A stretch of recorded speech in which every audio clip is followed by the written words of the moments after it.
Testing, testing, 1, 2, 3, 1, 2, 3, testing, testing.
Cabinet and Leader of the Council.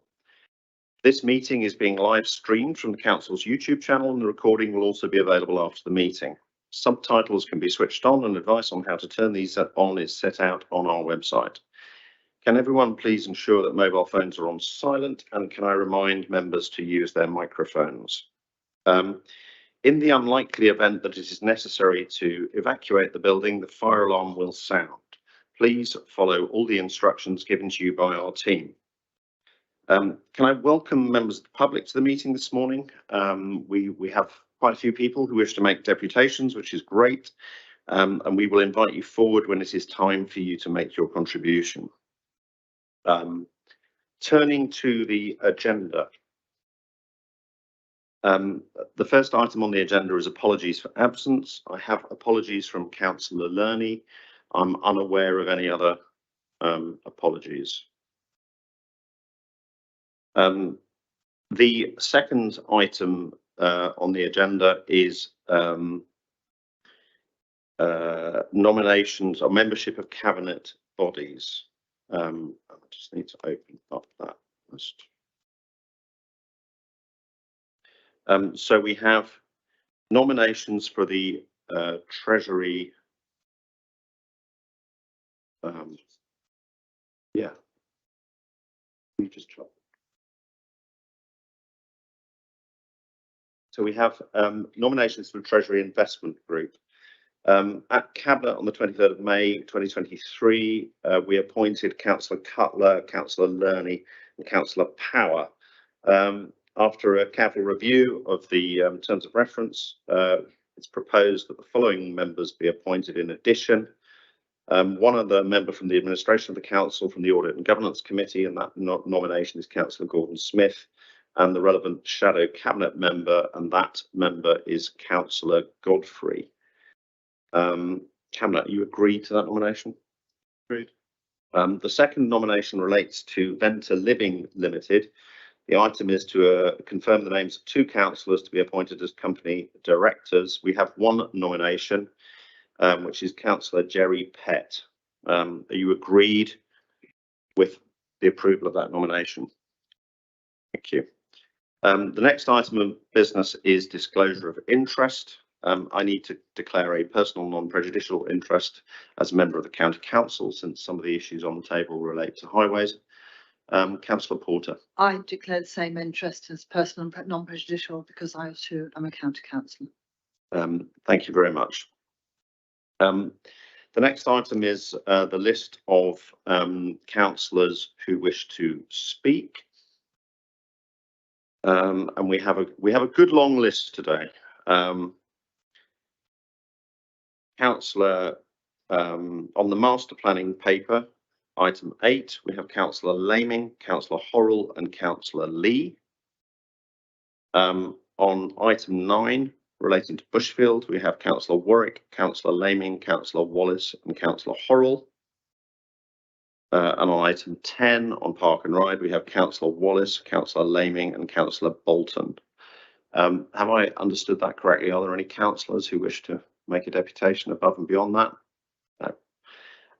I believe Councillor Warwick has to leave for another meeting, and rather than speaking on the agenda item 9, would like to make her comments now. Councillor Warwick, would you like to come forward and speak on item 9? Yes, thank you so much, Leader, for allowing me to sort of jump the queue slightly. But I'm up at the county later this morning. I'm speaking today, as you said, to item 9 as City and County Councillor for the Badger Farm and Oliver's Battery Ward. And firstly, I wanted to acknowledge the efforts made by the developer in engaging with the public, councillors and various stakeholders, including meetings with WINAC and social value workshops. The dedication of land can be a very positive step if you have the support of the local community. The potential employment opportunities presented by Bushfield Camp are also commendable. However, we cannot overlook the concerns raised by residents regarding their local site, unused for 50 years, and is a beautiful open space with its own natural biodiversity. So I would ask Cabinet to publish details in due course of the business case and needs analysis for why Bushfield Camp in particular should be developed in this way, and why this location is preferred to, say, any other brownfield sites in the Winchester district. Is there evidence to support the proposals for the hotel, the various accommodation and knowledge park, and that these are in the right place to serve Winchester?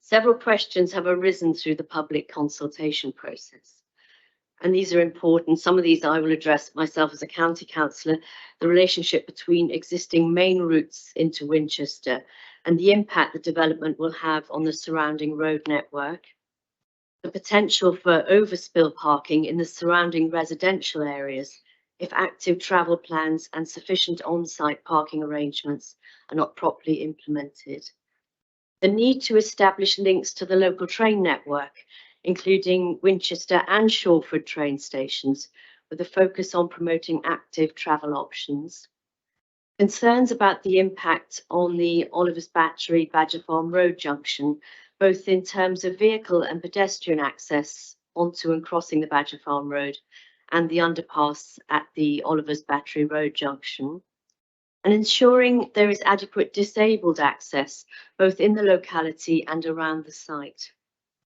The importance of lighting for the safety of walkers and cyclists on the Badger Farm, on the Bushfield site, whilst considering the potential landscape impact and effects on local species of illuminating the dark skies in such a sensitive location. Collaboration with Hampshire County Council and Sustrans regarding the Winchester Movement Strategy and local cycling and walking initiatives will be essential. Additionally, it is crucial that the developer continues to engage with the 3 parish councils most affected by the development: Badger Farm, Oliver's Battery and Compton and Shawford. While considering the developer's proposals, we should acknowledge the positives this paper presents. These include extensive resident engagement, consideration for environmental green spaces, a commitment to biodiversity net gain, positive contributions to the local economy, public access, and potential solutions to address some of the highways and disability access issues in this area. However, we must not overlook the concerns that still need to be addressed for this site, and these include the potential impact of increased traffic during the construction phase, the need for improved access and transport links, disability access issues, views from Compton Down and the South Downs National Park, lighting considerations, and a long-term management plan for habitat and protected species, and the need for detailed information regarding student accommodation. It is evident that while some residents are open to certain levels of development, many have serious concerns. A petition opposing the Knowledge Park Concept Master Plan has already attracted more than 800 signatures from the combined residents' associations of Oliver's Battery and Badger Farm. We must acknowledge that there is a delicate balance between accepting some development while protecting and enhancing the green spaces around the site for future generations. The evidence base for developing the Bushfield campsite over other areas must be clearly presented, along with a detailed explanation of the potential benefits for local residents. It is crucial to address the concerns of residents who passionately value the protected open space at Bushfield due to its rich biodiversity. So in conclusion, Leader, I urge the City Council's Cabinet to consider these issues seriously and ensure the future development plans for the Bushfield campsite address the concerns of the local community while also providing tangible benefits. Thank you so much. Thank you, Councillor Warwick. That was very helpful. The next item of business relates to public participation. All of the names that I have listed are related to specific agenda items. I have 7 people registered to speak on item 9, Bushfield, and 1 on item 10, Park and Ride. And so I will take those deputations at that point. The next item of business after that is approval of the minutes of the meeting held on the 23rd of May. Cabinet, are you happy to agree those minutes? Agreed. Thank you very much. Item 7 is leader and cabinet announcements. I think we have one announcement to make on that one, which is that we've received a petition at the beginning of this meeting.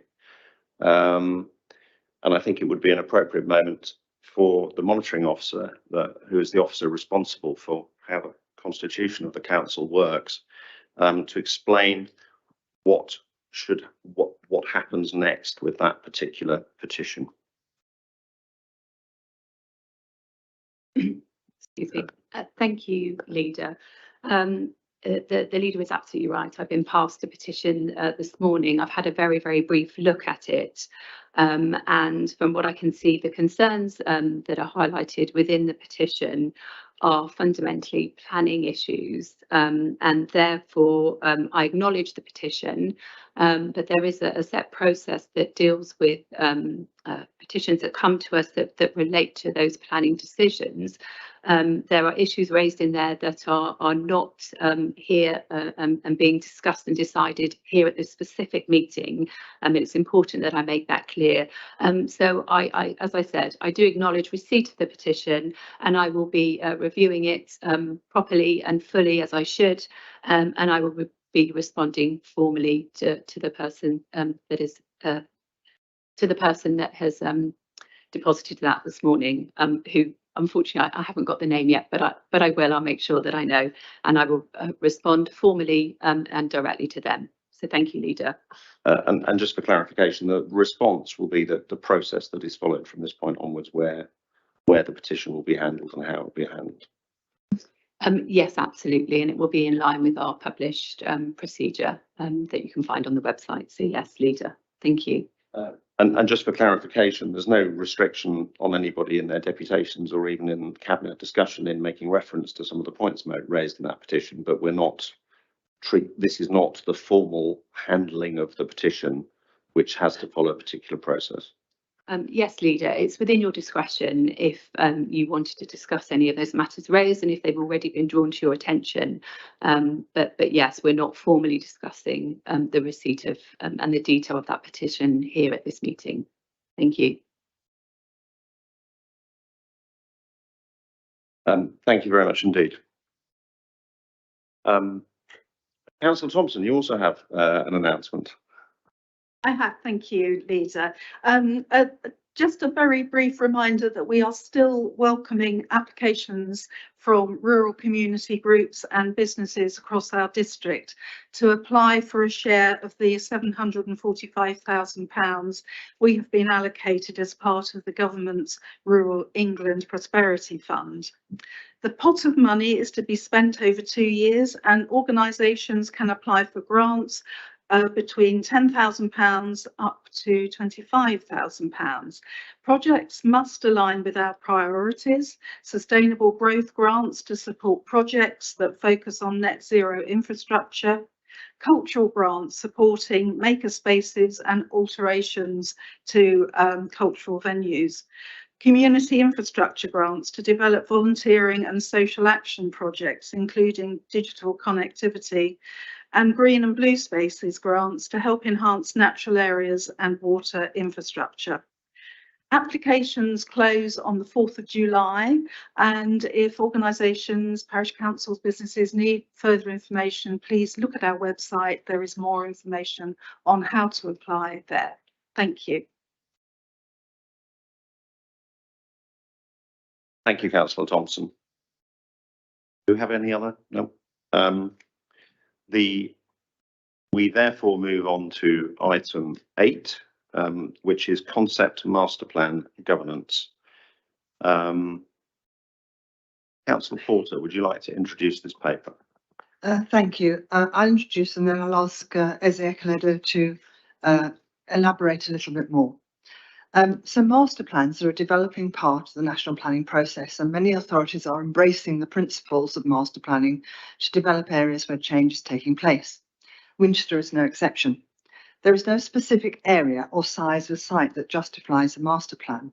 It can be relevant in quite a small area, if in a village, for example, or a much larger site.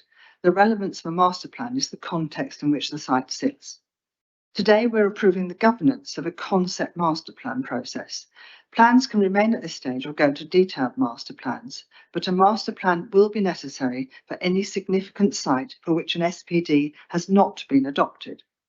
This council has a number of areas where master plans will be required, and we think it's important to develop principles of governance to underpin our work as a council for developers and to provide assurance to the public that their views are being taken into account too. Our councillors have been introduced to the principles of concept master planning through all member training, as has Cabinet, and we take advantage of the master planning skills provided by Andy von Bradsky, who's a leading figure in national planning guidelines. This policy describes the process and context of an approved concept master plan and the relevance in its planning system. This governance policy supports the emerging local plan policy D5, which is for master plans. And paragraph 1113 on page 22 of this paper outlines the stages that this process has to go through. And importantly, it has to show how the master plan conforms with the local plan policy of land use for that site and for the engagement of the public and stakeholders. Thank you. Ezzy, would you like to say anything anymore? Thank you, Councillor Porter. Thank you, Leader. The report sets out the council's approach to concept master plan and equally talks about the benefits both to the council and also to the promoter, but equally highlights the benefits that comes with local engagement, consultation with stakeholders and interest groups. What would normally happen in the past would be the concept master plan would be dealt with by the land promoter or the applicant, as the case might be, in-house within their own offices. And what we are doing here is to encourage the promoters to engage with the local community, the council, the local planning authority very early on, so that there is a full and unique outcome that's well informed based on local feedback, both based on the local policies that are in current and emerging, national standards in terms of master plan, and that is what is required. And again, it's quite high level. So the benefit is it's a win-win for all parties involved in it. What the council has equally done is to set out the different steps that need to be undertaken, parties that need to be involved, and what one could expect to be outcomes at each of those steps. And that would then follow further interactions and consultations with the local stakeholders, whereas the different options will be considered and whether accepted or rejected. And before they are then moved on, which officers will then give a recommendation to the Cabinet for their consideration and hopefully endorsement. I will take any questions now. Thank you. Thank you very much indeed. The next bit of the meeting is actually deputations from councillors. We don't have any public desire to make a deputation. So can I ask Councillor Laming to come forward and make a deputation on item 8?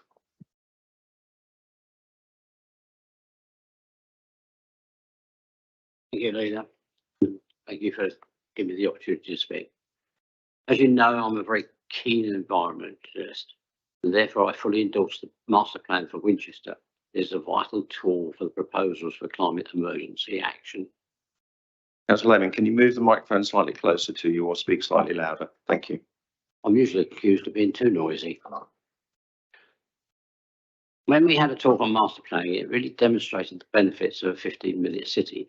The principle of having work, shopping, education, healthcare within 15 minutes of where we live is of primary importance in our immediate future. It creates a city where people create wealth through working, retain it within the city, thus ensuring success of other businesses. In plain English, it creates a place where people really want to live and live a full family life. In future, we cannot have jobs for people who live outside our district, which will suck wealth from the city to other places like Basingstoke and Southampton. When we live in a place and where we can walk to work or use public transport coupled with zero carbon houses, this ensures that they retain more of their hard-earned money to spend on other things in the area, thus creating additional jobs. If you look at Winchester, we have we have employment in offices in the city and light industry in Winnell. All of this is within 15 minutes of the majority of our registrants, with few exceptions, such as Oliver's Battery and parts of Stanmore. All the cabinet members who live in Winchester are within 15 minutes of the centre, station, shops and supermarkets. You also have a choice to work in the area. However, would you, for example, be unable to go, however, you would, for example, be unable to get to Bushfield in 15 minutes without a car. The purpose of the master plan is to ensure that this aspiration is achieved and maintained in the future. New housing must have employment opportunities within the 15-minute principle. This has not happened in our latest developments and needs to be addressed urgently. The master plan needs to address public transport routes, the frequency for the entire area. Oliver's Battery, parts of Compton and Shawford do not even have a service which people can use for work or school. This must be a priority. This city-wide master plan must be put into place as soon as reasonably possible prior to the creation of any master plans for particular sites within it. For example, station approach, city centre regeneration and Bushfield projects. Otherwise, we're putting carts before the horses spring to mind.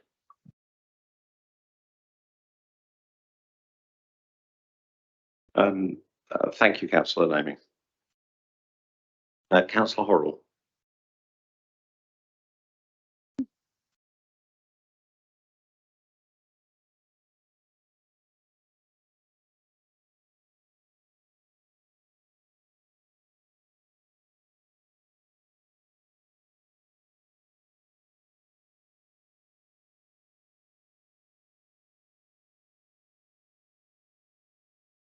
Chair, good morning, and thank you for allowing me to address Cabinet this morning. My thought is quite simple this morning. Why has such an important change in governance for the City Council not been discussed in a wider setting with all councillors? A briefing to councillors was just that, a briefing, not a discussion about what is best practice for this Winchester City Council. Especially as the proposed documents will be a material consideration when applicants are applying for their planning permission. Even if it is the Cabinet's role to improve a concept master planning approach, surely you would want all councillors to have had the opportunity to contribute to this significant change. I'm surprised you feel it not appropriate to have had that discussion. You are progressing with this approach even before the majority of us have had the benefit of seeing output from the Regulation 18 consultation regarding master plans. Why do you feel it is necessary to do this before that process has completed? Why is it so urgent when the consultation is due to report shortly? What are the criteria for a site to require a master plan? The paper indicates this is for significant development, but how is this defined? Is, as the paper says, there is to be no threshold suggested over which this approach is followed? How do developers determine the need for a master plan or not? How do we as councillors understand that need? The concept of master planning can be viewed really positively, and the accompanying approach of planning performance agreements, particularly if we look at the next item on the agenda and how this has been tackled.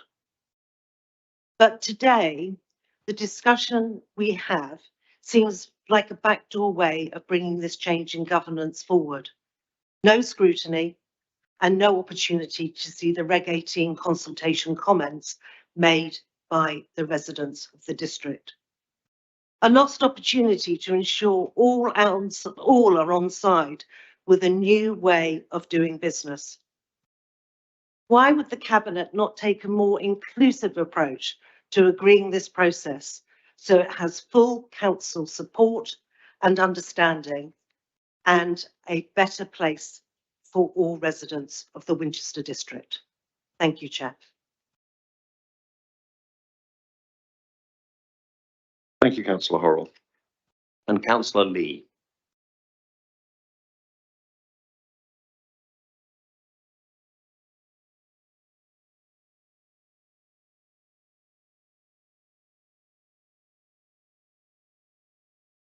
Thank you, Leader, for permission to speak to the Cabinet this morning.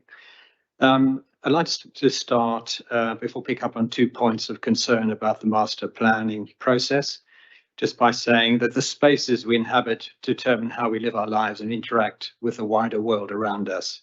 But our built environment is fueling our destructive lifestyle and fueling our disconnect with the living world. Therefore, welcome the master plan approach if it provides the opportunities to address early in the planning process many of the key challenges we face when we change our built and natural environment. Yes, master planning provides the opportunity to create from the outset a conceptual and coherent holistic route map to delivering placemaking. As laid out, it helps to assess multiple factors through its iterative process to get balanced outcomes. From the macro to the micro, it must make sense of the ranging scales, the character, movement, green-blue infrastructure, and a number of other important elements of development. So yes, it has value in making early connections between buildings, social settings, and the surrounding environments. But as currently constructed, the master planning approach seems to begin from the wrong starting point or point of emphasis. It is too people-centric and not sufficiently focused on the stuff of life, that is on our nature and wider environment that we depend on. I suggest it should start there. I say this as we're all now familiar with the term sustainable. We know it is better than unsustainable practices because it helps sustain the environment. But what about regenerative sustainability? The main difference between regenerative and sustainable is that regenerative practices are designed to restore rather than sustain. Sustaining an environment hopefully reduces further damage to our environment and communities, but it doesn't always revitalize the environment.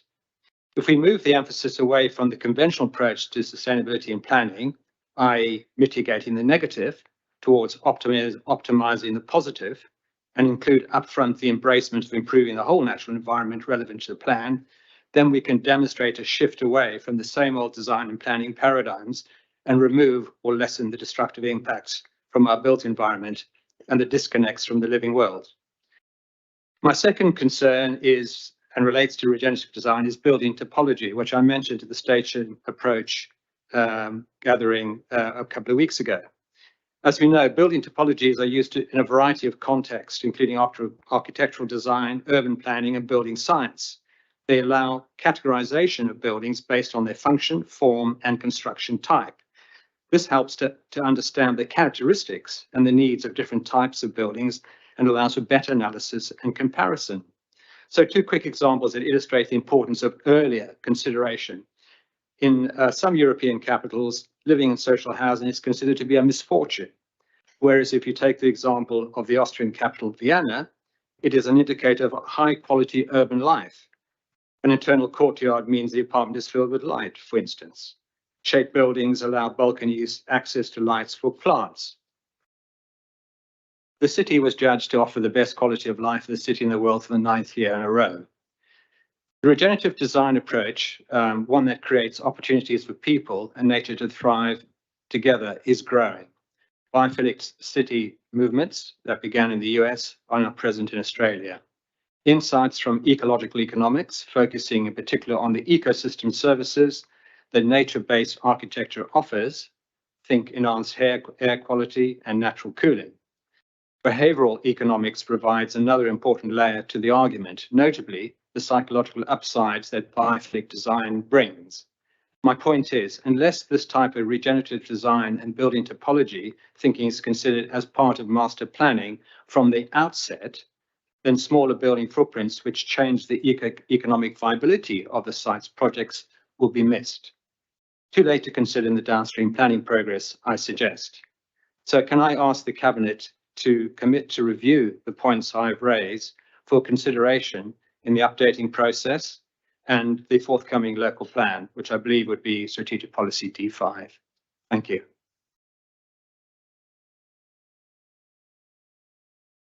Thank you very much indeed. Councillor Porter, a lot of interesting and useful points raised there. Could you respond to the points that have been made? Thank you, Leader. The first one is Councillor Laming's point. I think principally it was about, the point was about transport and transport options, and a description of wishing to see an overall master plan for Winchester. I think the important part about that is that we have a movement strategy, which is part of the master plan for Winchester. It's designed because we are a single tier authority and not a unitary authority. We need to have that relationship with the county council, and it's signed up by all parties. That movement strategy is the point at which we should be continuing to press for improved access from all of the areas you describe and many more. Councillor Horrell, you mentioned about why is the master plan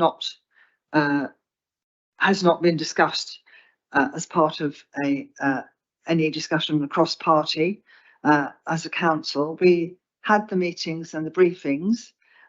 We believed that carried out and had the opportunity for people to make comment. We also have strategic policy D5, on which our whole master planning process is based, and people had the opportunity to talk about that at the scrutiny committee as well. And then the point about PPAs and understanding this matter generally, and I do regret not being able to see the Reg 18 comments in detail before this decision about master planning goes ahead. But on the other hand, we have got a policy which we're working towards, and there is national planning guidance based on this as well, very clear national planning guidance about designing high quality places, which I think we all accept. Councillor Lee, you've raised 2 points of concern. One is about the built environment, and you welcome the master plan approach, but believe there were 2 points missed out really specifically from the master plan. And the building topology, I think, is a very interesting one.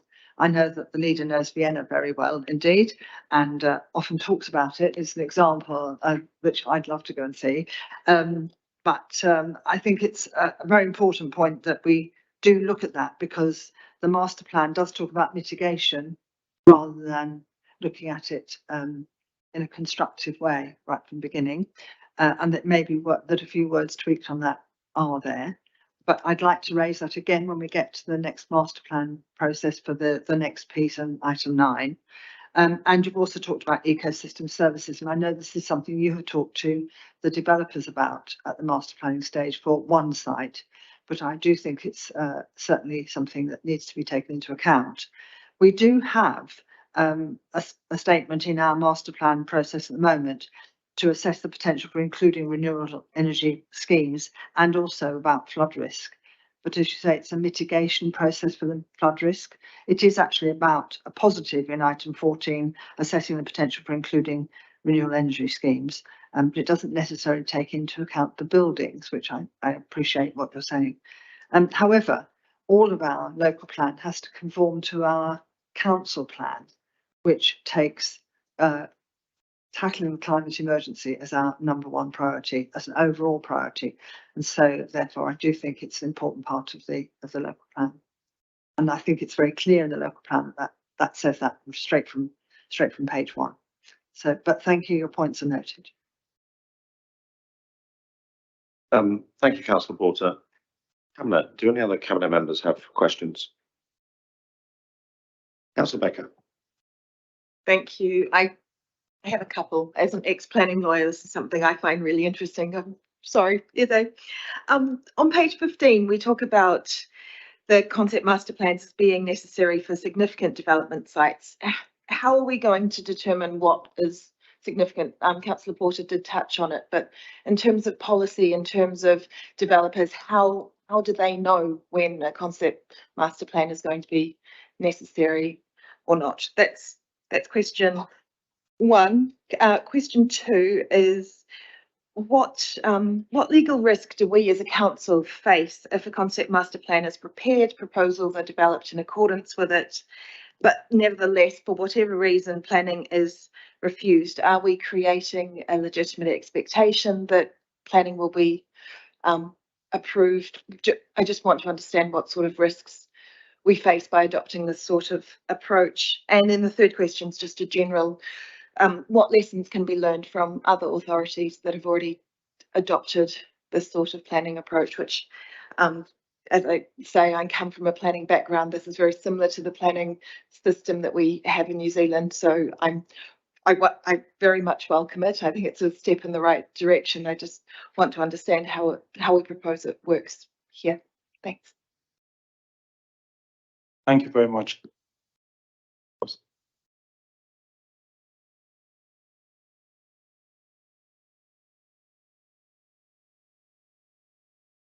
Thank you, Councillor. I'll just take the first question, which you asked, how does the land promoter or landowner, possibly also the local residents or community, understand what is significant? I think the best answer would be it is site specific or location specific, but equally it would be dependent on the scheme that itself that's been brought forward. An example would be for a local community, 10 new dwellings would be a significant development, whereas in Winchester town itself, that would not amount to significant development. So I hope that provides some clarity there. Not really. That's still very subjective. If I was a developer, I wouldn't know what would be considered significant for a particular community, whether 4 would be significant or 5 would be significant. I guess the general question is, will we be developing more detailed guidance for developers, for landowners, for our own planning team to understand the parameters around when a concept master plan will be required? Yes, Councillor, we would be happy to provide further clarity on that for developers and landowners, and equally for members, and also to understand what we mean by significant development on site. Yes.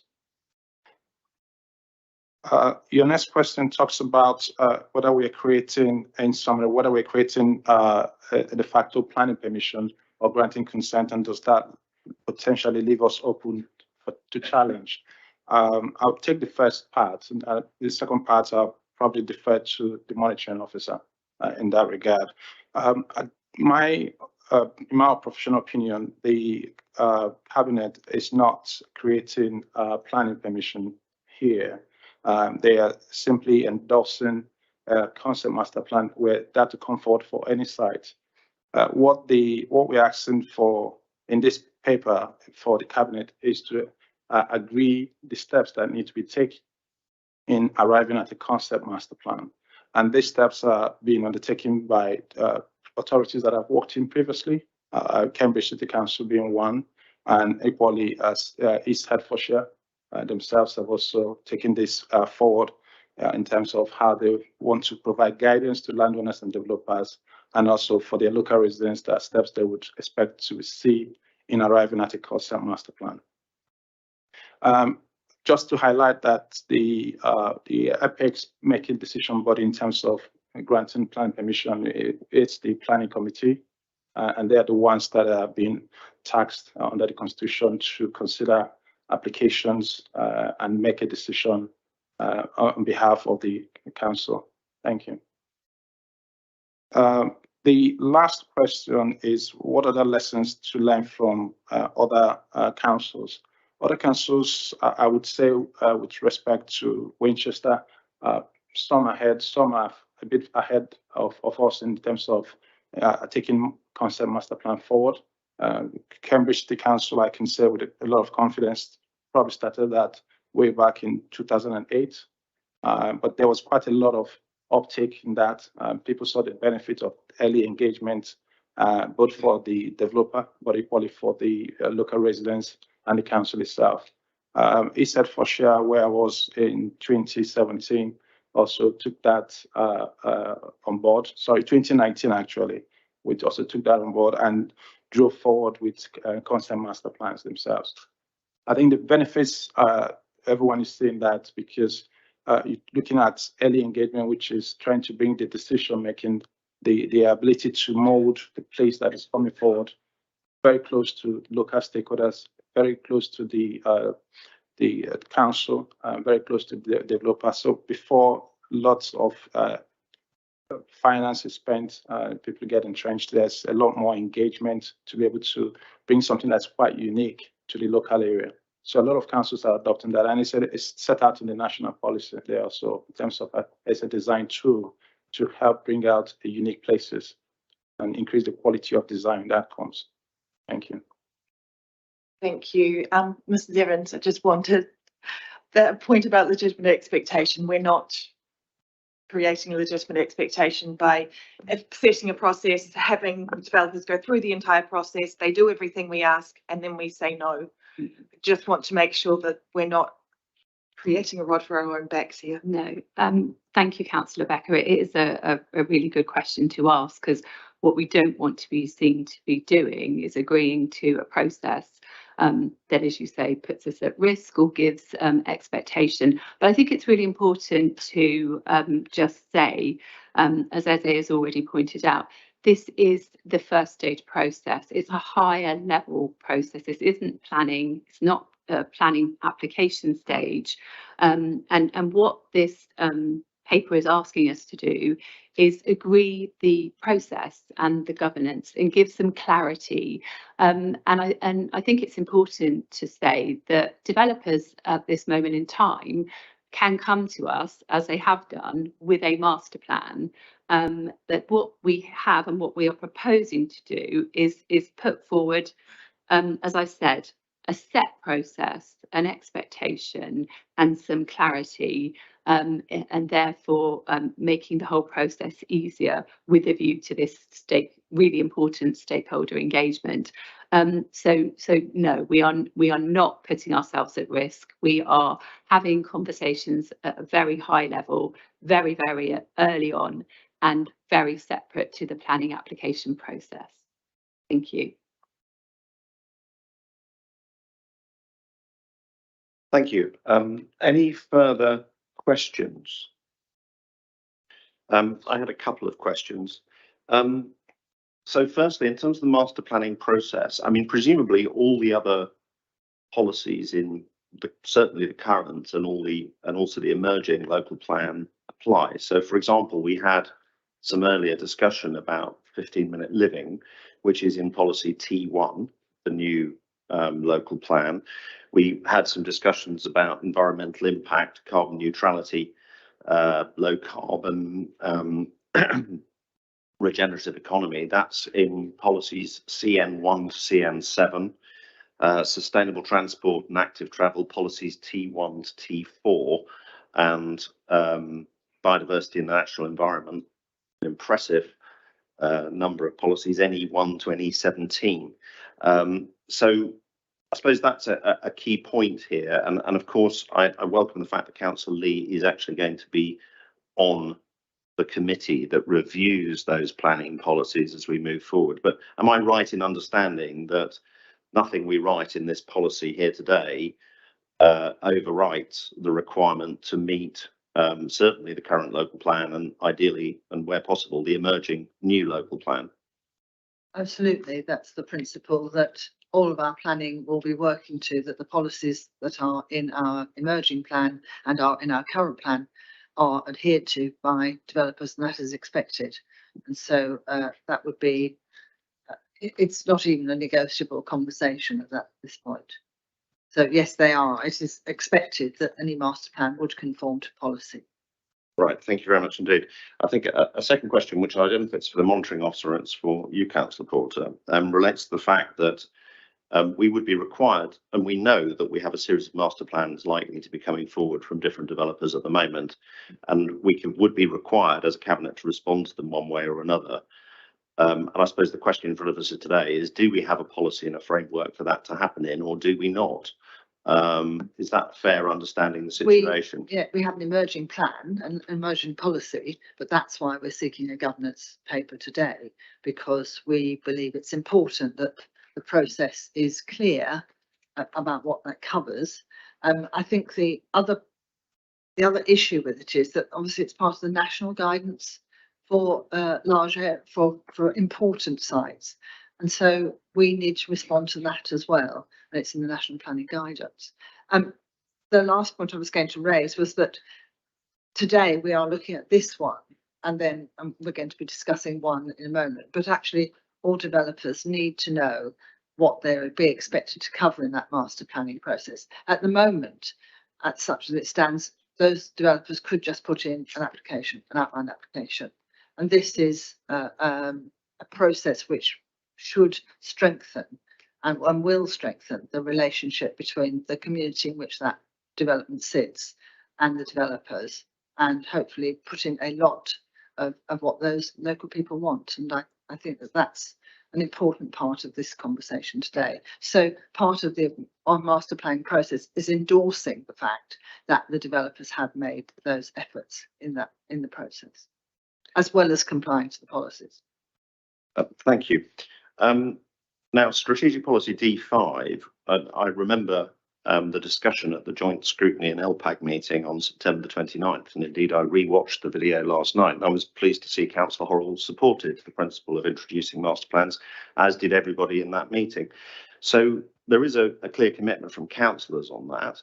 If something comes back in the consultation that leads to adjustment to D5, presumably the intention would be that any consequent changes that were needed in this paper and approach would also feed through or come back to Cabinet. Is that something that would happen? Maybe that's a question for the Chief Executive or the Monitoring Officer, I don't know. So, or is that a policy decision with us? We just decide that that's what we do. Take it, Leader. Yeah. Clearly, you're agreeing the process as set out in Appendix 1 today. It is a broad and wide and deep requirement that we're asking developers to do, and it sits in line with the concepts set out in the local plan, which, as you said, have been debated in public, and also in line with the NPPF. So, but if on review, or if as we progress through time, it is apparent that a further specific item is required that could not be dealt with under the first line, which is the steps below are a minimum the council expects. That gives the council the right to ask for any further information it wishes. But if the council felt that further specific detail was needed to be added, that would simply be a matter to be brought back to Cabinet, because this is the decision-making body for this concept phase. I'm pretty confident you could add whatever you wish on advice from the planning team, who work exclusively and extensively with developers to bring forward the best developments for our place. But if there was something specific, we could add it with a simple paper to Cabinet. Thank you. And presumably we could make it consequent if we were adjusting policy. If the feedback on the policy through through the Reg 18 on D5 required some change to that, I mean, it would consequently flow through pretty automatically at that point. Yes, if it was so fundamental that this was out of step with those comments and the council was minded to agree those comments that were given in Reg 18 and it fundamentally affected this paper, then of course we would adjust it. But I think the breadth and depth of this criteria and the ability of that first line that says it's the minimum that this paper would be fit for purpose at this moment, but we would of course review any comments that came in through the Reg 18 and amend if necessary, but it would have to be fundamentally different. Thank you very much. And I suppose this last one is a question for the Monitoring Officer, just to help me understand the process. We announced that we would be taking this decision in the forward plan on May the 23rd. I mean, the way our constitution works is that if the scrutiny committee and the chair of scrutiny, or even 5 members of scrutiny, decide that they wish to look at a matter in more detail at that point, they are able to call a meeting and do so. Have I understood the constitution correctly? There was an opportunity for scrutiny, the chair of scrutiny, or 5 members of scrutiny, or 4, I can't remember how many it is, to have a look at this should they have wished to. Yes, you're absolutely right. They would have had that opportunity as they will with decisions going forward. Yes, Leader. Thank you very much indeed. So, Cabinet, we have in front of us a set of recommendations. just one recommendation. No, I have it in front of me here. We have in front of us a paper that lays out an approach to concept master planning. This was something that we asked for because we knew that there would be master plans coming our way, and it felt appropriate to make sure that we were transparent about what we thought that process should be. I think we've discussed the issues that set within it. I think there's an agreement to produce some guidance that clarifies the process of what is a significant development site. And we've agreed that we will also adjust it in the event that the Reg 18 consultation requires any changes to the associated policy. But the choice that we have today is whether we have an approach to concept master planning that we offer around to developers as a good model that we want them to follow, or we don't. The recommendation is to agree the concepts laid out in Appendix 1 of the report. I should have actually asked if there was any debate on it and whether anybody wanted to sum up. Do you have any final comments that you wish to add, Councillor Porter? Yes, this is a big change for the council. Something that has been informally worked through with one particular developer, but actually it's something that we intend to do with many more. I really thank the officers for the hard work they put into this paper, because it's been a challenge to make sure that it covers the points that are relevant for Winchester district. And I appreciate actually that, you know, it may create a little bit of uncertainty on small and large, but it's important that we raise that point. The officers have worked very hard to create a governance process which we think is strong and clear for the public, for the council and for developers. Thank you. I don't know if there's any other comments. No. So thank you, Councillor Porter. Thank you to officers for, you know, doing the work of identifying good practice in other places and bringing it to Winchester, giving this clarity of process, which I think will be beneficial for the public and for developers as well. The recommendations that we agree this approach to concept master planning as laid out in Appendix 1. Cabinet, are you agreed? Agreed. Thank you very much indeed. The next item on the agenda is the Bushfield Camp concept master plan. So we are now about to test the approach that we've just laid out in the previous paper.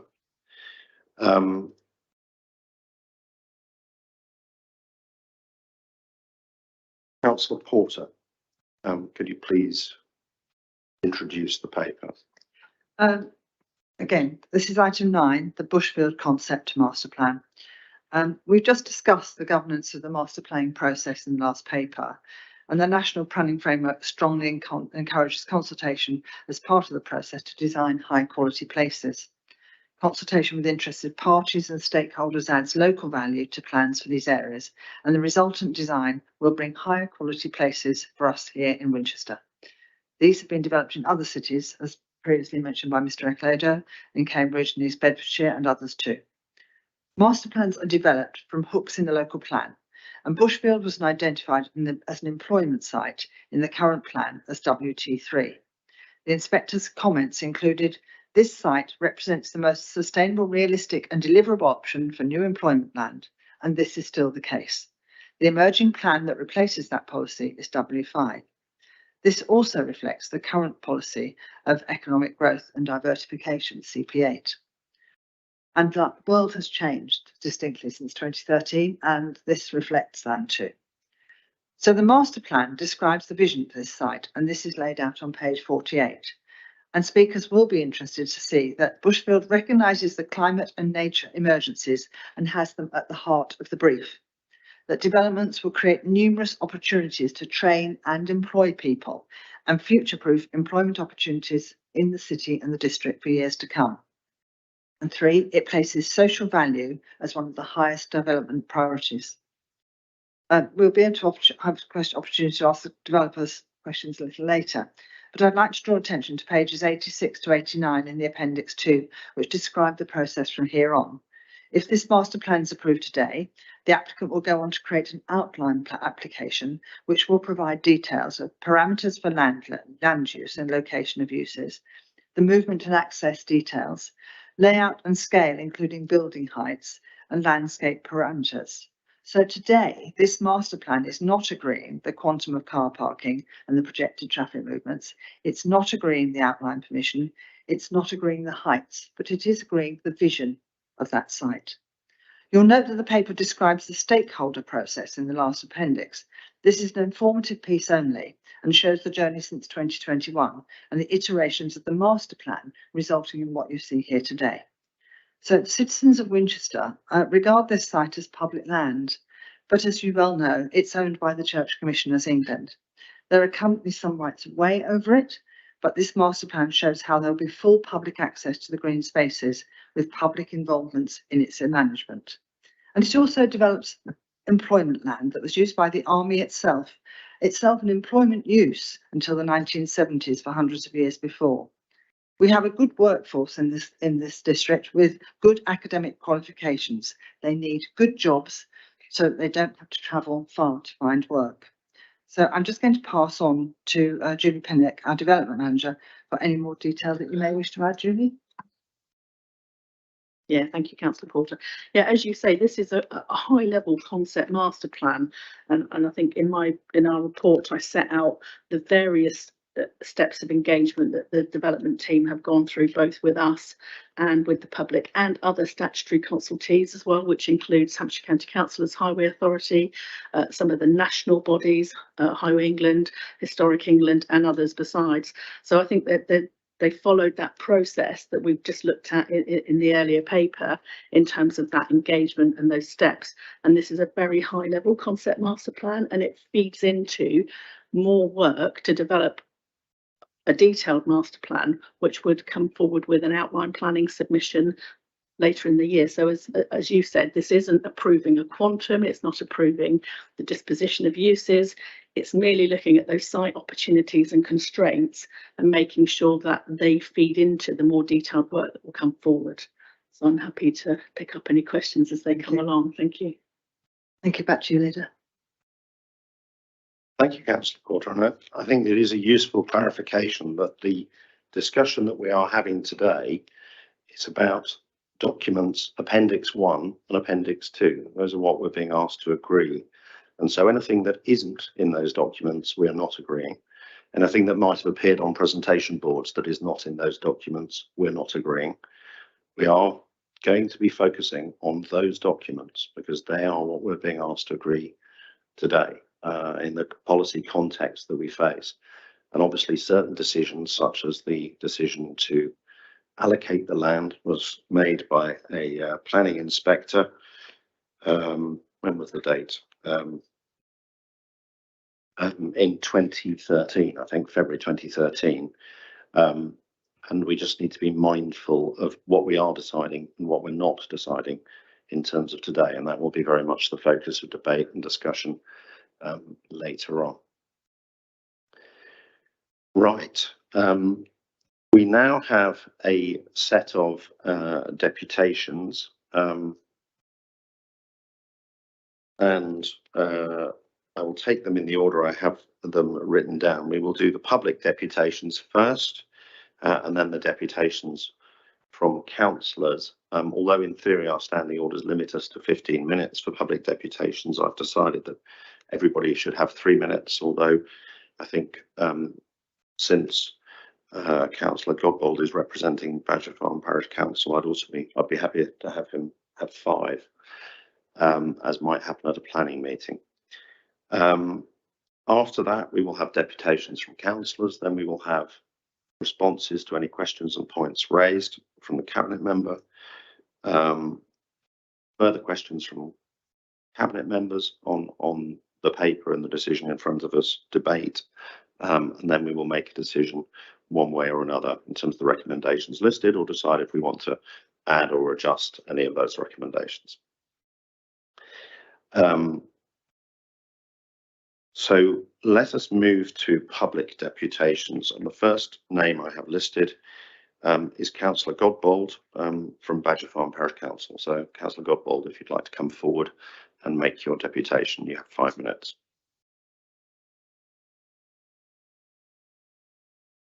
Right, thank you, Chairman, for the opportunity to come and speak today. Things seem to have changed. Looking back at the last item, you're only really now deciding how you're going to go with these proposals. It seems that we have to jump through hoops, but we don't know what the hoops are. But anyway, I'll carry on as if I do. Parish Council, at our last meeting, was due to have a consultation with the developers. To that end, we invited residents, and a lot of them turned up. Unfortunately, the developers at the last minute did pull out. We decided to go ahead with the meeting and ask residents' opinions of what was proposed. Although having said that, the proposals have changed somewhat since the meeting. The Parish Council were there just purely taking notes, and we collated these notes and wrote a letter. I think most of you have probably seen the letter.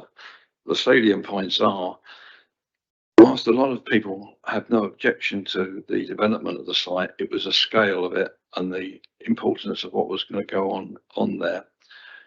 The main problem was traffic volumes and road access.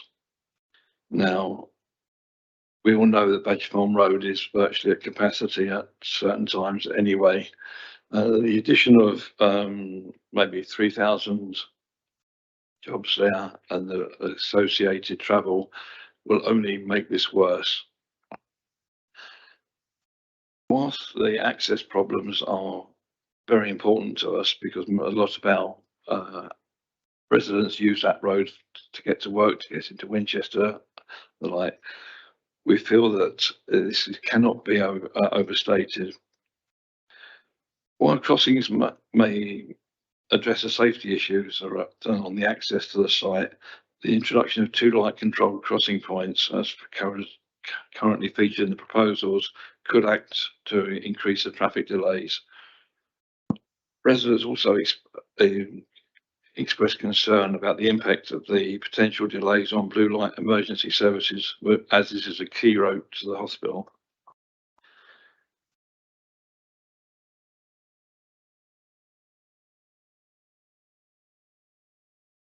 Parking.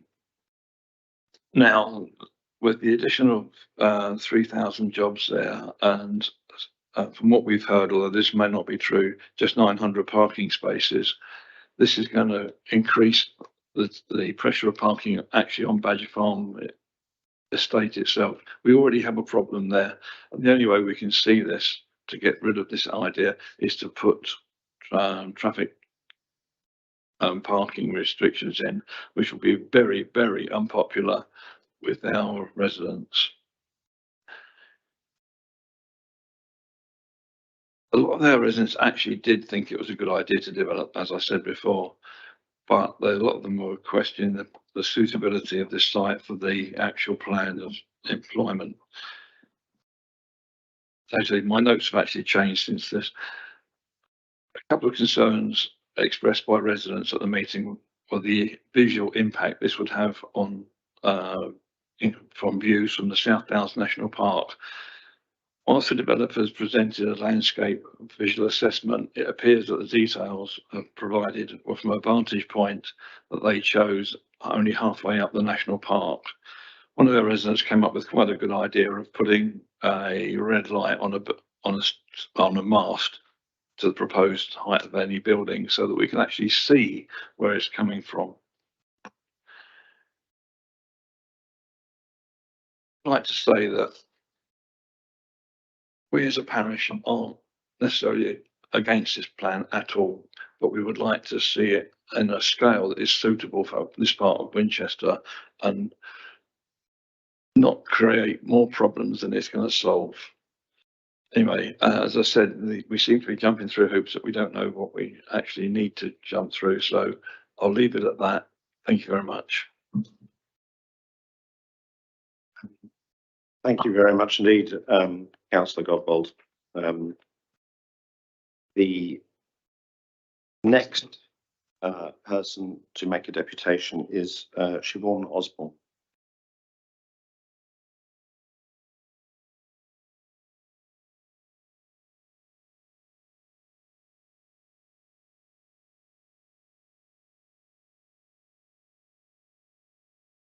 Good morning. As a resident of Badger Farm, I and many others are dismayed at the scale of this proposal to permanently erase 49 acres of Bushfield's ecological network.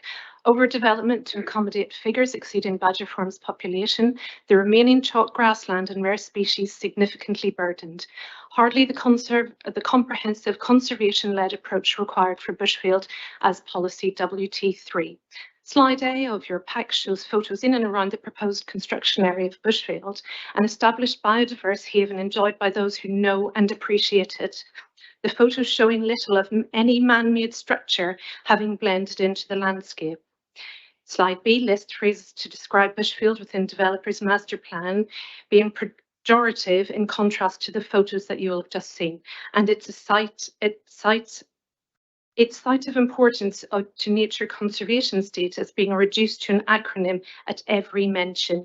Slide C captures an initial inquiry into comparing various master plan specifications as mentioned within the document sat with Cabinet for approval with those made available to the public in consultation materials. Repeatedly, specifications have been omitted from the public's materials, denying them any ability to meaningfully contribute to the master plan sat with you today. Most alarming is the emergence of the concept of an urban campus type development, developers defining it as the creation of a campus in an urban setting. Thresholds between public and private, construction timescales of up to 10 years. The petition Protect Bushfield received comments of public presentations being unhelpful, unclear and unrepresentative of this proposal. Slide D shows a comprehensive directory of the developer's stakeholders. The directory omits the Residents Association of Badger Farm and Oliver's Battery. In the first consultation held at Badger Farm Community Centre, the manager there raised this absence with the developer who replied it would be corrected. They failed to. The officer's report states the mitigation or risk at exposure to challenges to ensure concept master plan is properly taken into account as material consideration in assessment of related planning application. To approve this decision is to continue to gag the residents most likely to be negatively impacted and to accept inequitable treatment of our communities. Regarding the above, the developer's evident lack of transparency and public engagement and the introduction of an urban campus type development after public consultation, I draw to your attention policy WT3. Only schemes resulting from assessing the needs of town and community views will be favourably considered. It appears inadequate scrutiny by the City Council has been applied to this ambitious concept master plan, unprecedented for Bushfield and the wider South Winchester area. Too many questions are left unanswered for this to be the test project for this newly introduced master plan governance. I ask, is this a hub for urbanisation as opposed to knowledge? Thank you.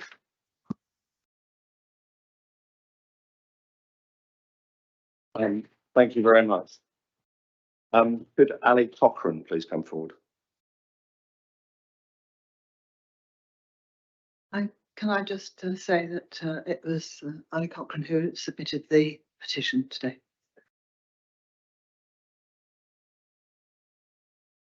Sorry, if you could sit down and switch the mic on so that we can hear you. And also so that people watching online can hear you and the recording picks you up. Stating the fact. Sorry, can you switch on the microphone? Right. Sorry. The petition was drawn up on behalf of the RCA, which is Badger Farm and Oliver's Battery Residents Community Association. Oh, sorry, I was just correcting a misapprehension. Bear with us. Let's just stop this clock for a moment. Let's see, and let our member of the public, Ali, please. We will give you your 3 minutes. Yeah, right. Please finish your clarification as to the submission of the petition, and then we'll start the clock on your submission. Thank you. Thank you. As I say, it was submitted on behalf, it was created and submitted on behalf of the Residents Community Association by myself and Siobhan not purely by Siobhan. Okay. Right. Thank you for allowing me the opportunity to speak. With regard to this, we have seen nothing regarding the viability.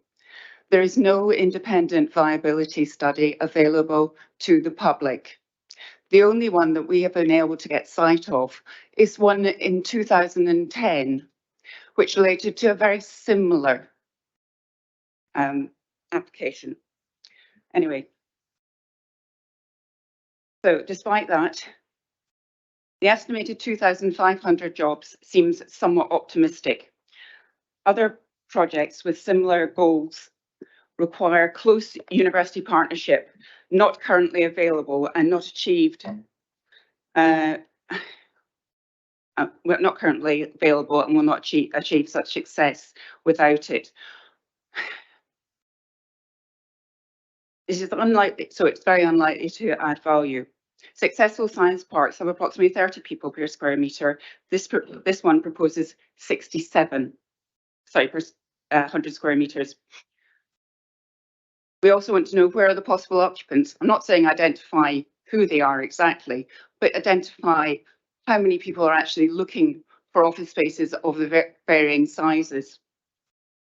This is a business park, and it needs to be described as such, and should have been described in the consultation as such. We know it would destroy the value of the biodiversity and the ecology. There's a loss of place in the environment and the community and its historic importance. And once built, like the hundreds who are going to be working there, will cause traffic congestion and more jobs away from our thriving city centre to a business park. It will put more pressure on local amenities and facilities without providing much economic stimulus to the city centre. Due process? This hasn't been applied. The right procedures have not been followed and the residents feel like they have been duped. All the consultations have been run by the developer. They have not included the RCA in it, as we have pointed out. The consultation process has been virtually handed over. All the reports, everything are being done by the developer. Where are the impartial reports? You've passed the cost over to the developer and you've passed control over to the developer. I think this is a serious risk for the council. The feedback in the consultations has been manipulated. The information has been misleading.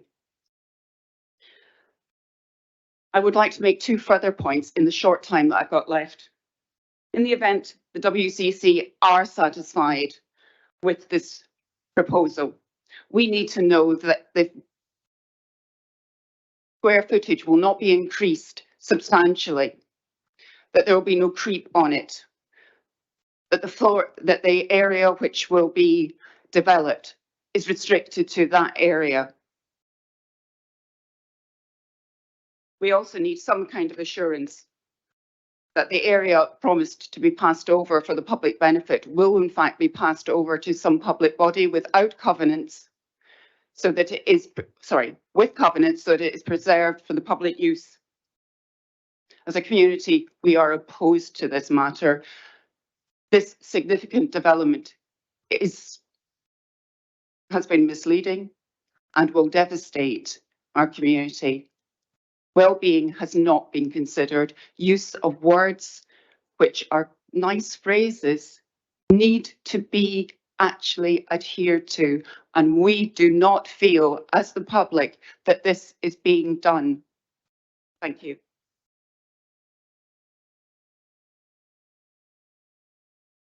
Thank you very much indeed. Phil Gagg.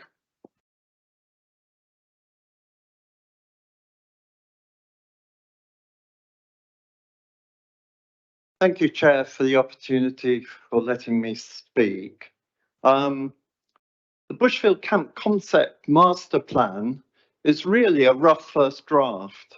It would be premature to make a decision today on recommendation 2 in the paper.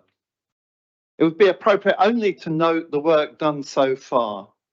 In some key ways, this master plan has not yet been subjected to the governance process set out for agenda item A. In particular, the process described in CAB 3408, paragraph 1113, has only just begun. Stakeholders have been told about the vision, but were not involved in establishing it. There's been no comprehensive testing of scenarios. Stakeholders may have responded to the proposals at exhibitions, but this falls far short of scrutiny. There's no adequate demonstration of how the feedback received has been incorporated and what changes have been made. We do not know which comments have been ignored or why, despite Appendix 3. Future governance is not even mentioned. We worry about the process of outline planning applications and assume that if you agree this master plan, it may prove difficult to review some of the key proposals currently hidden. There was a discussion about this just now, but I think you really do need to play safe. I hope you will be very clear about what you do not wish to agree to today in this master plan. There's just one little number tucked away in the technical report. Some people may not see it, but I know people know about it, which is the figure of 2,520 on-campus full-time equivalent jobs, up to 90% of which a 2009 transport survey suggested would require access by car, implying the need for up to 2,260 parking spaces somewhere, compared with the current total of 1,850 park and ride parking spaces. This will be enormous, and there may well be many four-storey buildings. Despite the promise that the concept master plan will act as an exemplar for sustainable development, there is no hard indication of target emissions and energy use. So I think a lot of work needs to be done, and it would be very unwise of you to approve this as a concept master plan at this meeting. Thank you, Chair.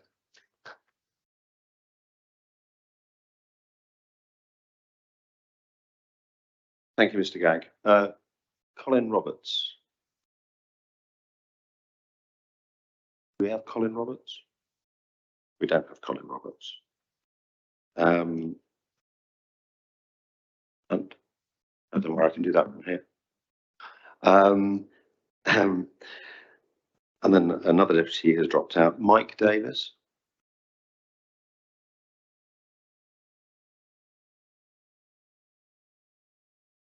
Good morning, and thank you for letting me talk today.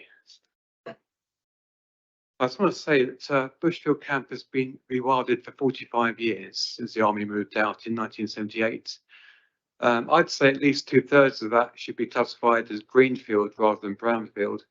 It's richly biodiverse with an abundance of birds and wild flowers. And even last night, I saw a bunch of orchids growing up there, quite a few in fact. So it's a healthy landscape.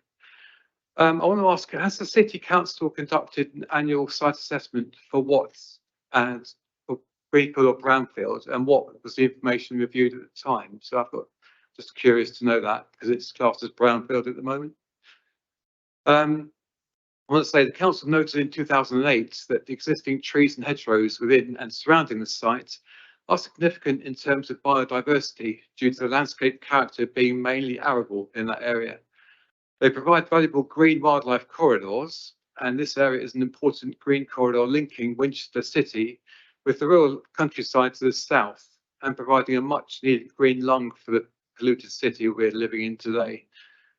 The council also noted that the existing beach shelter belts and hedges are significant features in an otherwise open and exposed landscape and may take many years or decades, in fact, to re-established before providing amenity and biodiversity benefits. They went on to say that they should be considered a valuable asset and retained and enhanced whenever possible. In June 2019, the council made the declaration of a climate emergency. This was 4 years ago, and since that time we know that everything has been getting a lot worse on the planet, and habitat loss has increased. The council's carbon neutrality action plan should be enabling conservation and protection of this valuable habitat, which is teeming with biodiversity and is on the city's doorstep. It's a legal duty of the council to consider biodiversity and to help halt the loss, whilst also seeking opportunities to reverse the creeping decline which we're seeing on a weekly basis. The importance of the interconnectivity networks for different species are well known, and Bushfield Camp plays an important role in this, in connecting with Whitechute Bridge, the Itchen Navigation and the South Downs National Park. Bushfield Camp is currently designated as a site of importance to nature for calcareous grassland, which supports one or more notable species. Sadly, between 2006 and 2018, 19.2% of lowland calcareous grassland around Winchester was lost. This has been documented, so I don't really want to lose any more if I can help it. I just want to say we cannot let this decline continue. So that's my main message for today, and thank you very much.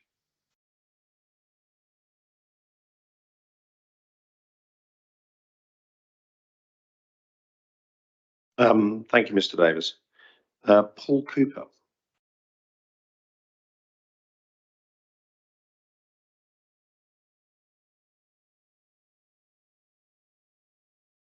Yeah, the purpose of the microphone is not just for people in the room, but also people watching online. That's fine. Thank you again for allowing me to speak. These proposals are trying to fit a square peg into a round hole. There isn't any simpler way to say it than that. Traffic congestion in South Winchester is already horrendous, even on summer days when the weather's nice and there are no car breakdowns, no accident on the motorway, no bin collection and no roadworks. And this is going to get worse with a gradual return of COVID home workers to their offices and the eventual reopening of the Denplan building and other empty city centre offices. I'm told there will be parking for 900 cars. I had difficulty in grasping what 900 cars look like, so I counted the parking spaces in Sainsbury's and there are 400. So these proposals for 900 cars, more than twice the number that will fit into Sainsbury's, accessing the site every day, presumably during the rush hour, will send the traffic beyond breaking point. 900 cars is also equivalent of a static queue of traffic over 3 miles long. There is talk of doing things to manage the extra traffic, but we all know that roundabouts, traffic lights and pedestrian crossings will make the existing traffic flow even worse as compared to what it is now. I urge you to reject anything that will make the traffic worse than it already is. As well as the extra traffic congestion, there is also the issue of parking. As well as putting more than twice the size of Sainsbury's car park into full view of the national park, if there's going to be an extra 2,500 desk spaces, people will park in the already congested Badger Farm. I mean, let's be realistic. Why would anybody in their right mind want to pay for park and ride when Badger Farm is free? There's talk of residents' parking permits for Badger Farm. Winchester charge £120 a year for 2 parking permits, which would be equivalent to an 80% increase in council tax, albeit under a different name. It's still a compulsory charge. And I don't think that punishing voters with 80% increases are what the Liberal Democrats are about. You can shift a parking problem, but you can't cure it. By making Badger Farm a permit-only zone will merely move the parking problem to Oliver's Battery. I'm afraid that there's no sensible way of addressing the square peg that won't go into the round hole. So please, please, please reject these proposals. Thank you very much. And I hope that common sense prevails from our elected politicians.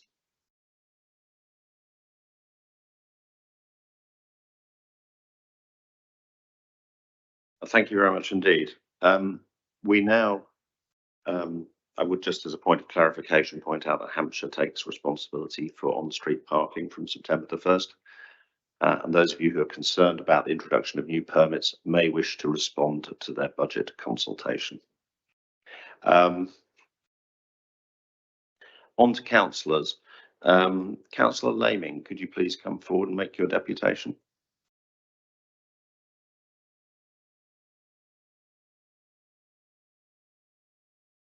Good morning. Before we start, I'd just like to declare that I am chairman of the Badger Farm Community Centre and Residents Association, as well as being the ward councillor for Badger Farm and Oliver's Battery Ward.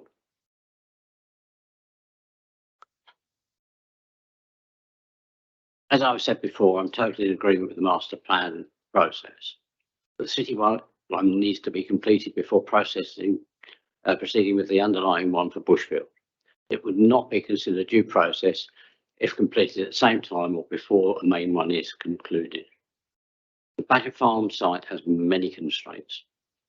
It is a rectangular shape with only one open side onto Badger Farm Road at the St Cross end.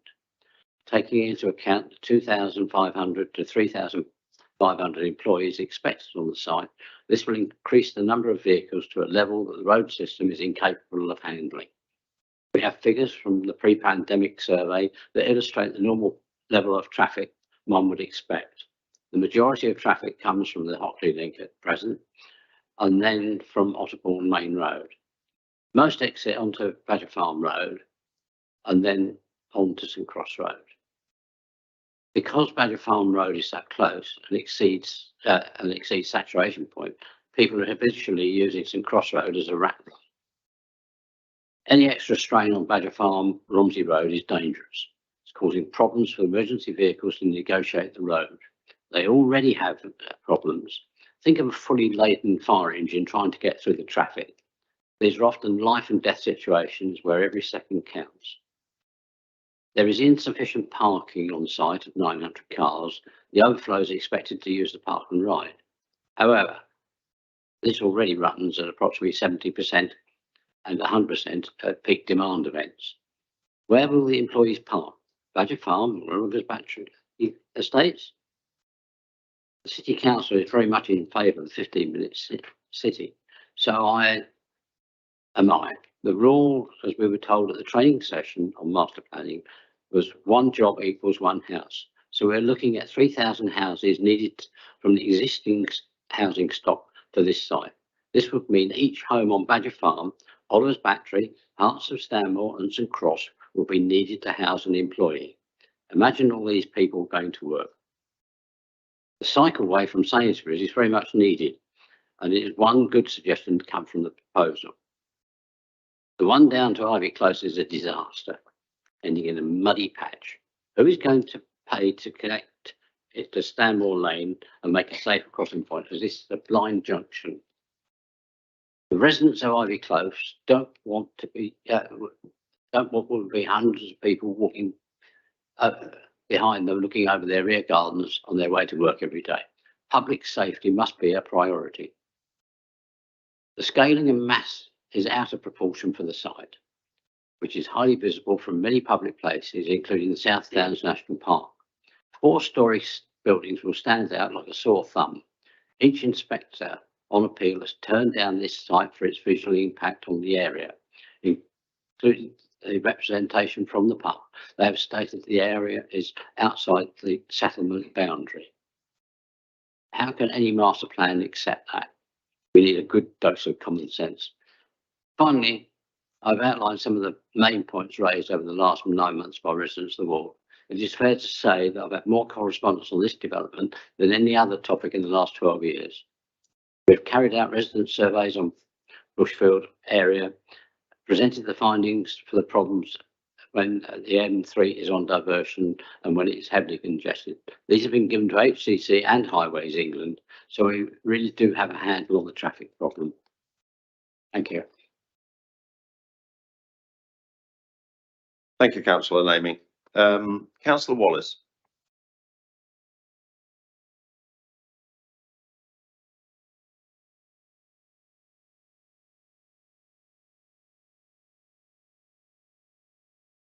you, Chair. The recommendation brought to today's meeting is to agree the Bushfield Concept Master Plan, so my comments are focused on that. So the Cabinet can consider whether or not to accept the Concept Master Plan or whether to accept it with comments.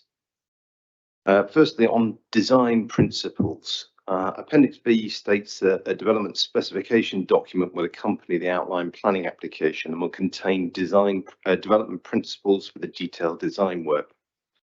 Now, this is really important because the report goes on to state that compliance with those development principles will need to be demonstrated in a statement of compliance. So these should be real principles that the design can be measured against. The design's already changed significantly from what was presented to councillors in January, and I'm sure that it will continue to develop over the coming months as details are worked out, but the design principles should remain fixed throughout. An initial set of 10 principles are listed, but I'm concerned that many of the carbon neutrality development principles have been missed. For example, low carbon design. The design process needs to demonstrate how low carbon solutions have been incorporated that minimise energy consumption and how carbon emissions have been considered at every stage in the design process. This needs to be a design principle. Site development. The design process needs to demonstrate how site layout and orientation, fabric glazing ratio, and the choice of construction materials for the buildings proposed have been designed to minimise energy demand. Water and wastewater management, water use management and conservation, for example, rainwater recycling and grey water harvesting need to be fully considered as part of the design process. Building energy efficiency standards, nature-based solutions need to be strengthened, joined up, and use of local suppliers. Now, none of this is new, as it's been talked about at consultations and in the documents, so I was surprised to see that it has been missed off the list of design principles. I'd suggest that the design principles need to be corrected before the concept master plan is approved, or you're risking a development where carbon neutrality is an add-on rather than a fundamental part of the design. Another big gap appears to be on energy generation. As the developers themselves have previously stated, renewable energy solutions need to be considered from the earliest stages of development. Reference is made to a renewable grid, yet there are no details whatsoever about what this means or how the development is going to be powered. Empowering the site may affect key issues such as the site layout. Therefore, it's one of the key pieces of baseline information that need addressed at the concept master plan stage. The concept master plan is missing this key piece of baseline information right now. Third point's on transport. Site access plans are anticipated to be part of the outline planning application submission in September. However, it seems doubtful that the council will have area-wide transport infrastructure plans in place by September to enable sign-off of the site access plans. 3 months is an extremely sporty timescale to get the site access issues resolved. Transport to and from the site, plus the impact of traffic produced by the development, the impact that the traffic produced by development will have on local residents are all key issues to be resolved, and they've been mentioned several times already. And there's also a list of specific issues within the pack. In addition to this, whereas in January much of what was the talk was about fantastic access links to public transport, such as a link to Shawford Station, now the master plan's been produced, the access plan now appears to be limited to the site borders. So instead of linking to the stations, the plan now links, for example, to the local cycle network. In other words, anything outside the site itself is not the developer's problem. What will be the solutions? This is a significant risk as it requires a council, either Hampshire or Winchester, to develop that off-site area-wide infrastructure. Can the council commit to having transport infrastructure plans in place by September to enable approval of the site access plan? Or is the council going to approve the site access without having a plan in place for providing those wider transport infrastructure improvements in a timely manner? Thank you for your consideration. Well, thank you, Councillor Wallace. And Councillor Horrell.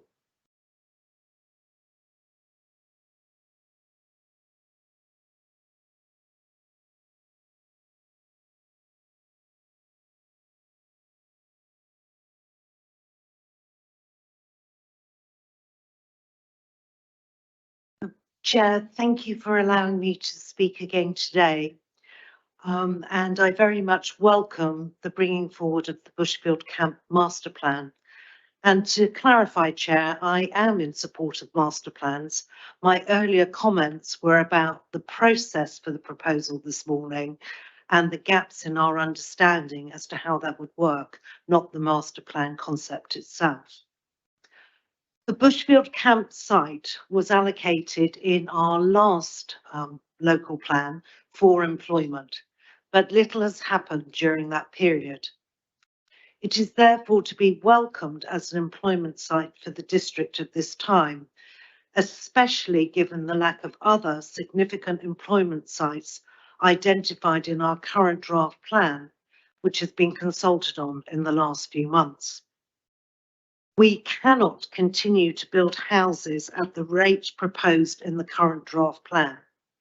1,000 at Sir John Moore, more coming at Kings Barton, without providing for employment, which is why this site is significant for the district and the economic prosperity for the area. I commend the development team on their approach to engagement with representative groups across the district and with councillors. This approach is welcomed and should be encouraged by the council, as with other key development sites across the area. We have a lack of clarity on many other projects, and some of us wish we had this visibility on others that impact our residents. The planning performance agreement has clearly been helpful in this process too.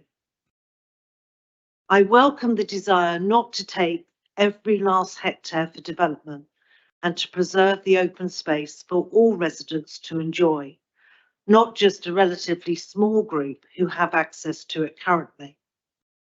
I also welcome the 10 sustainability criteria, which will be used to evaluate the scheme's performance and impact.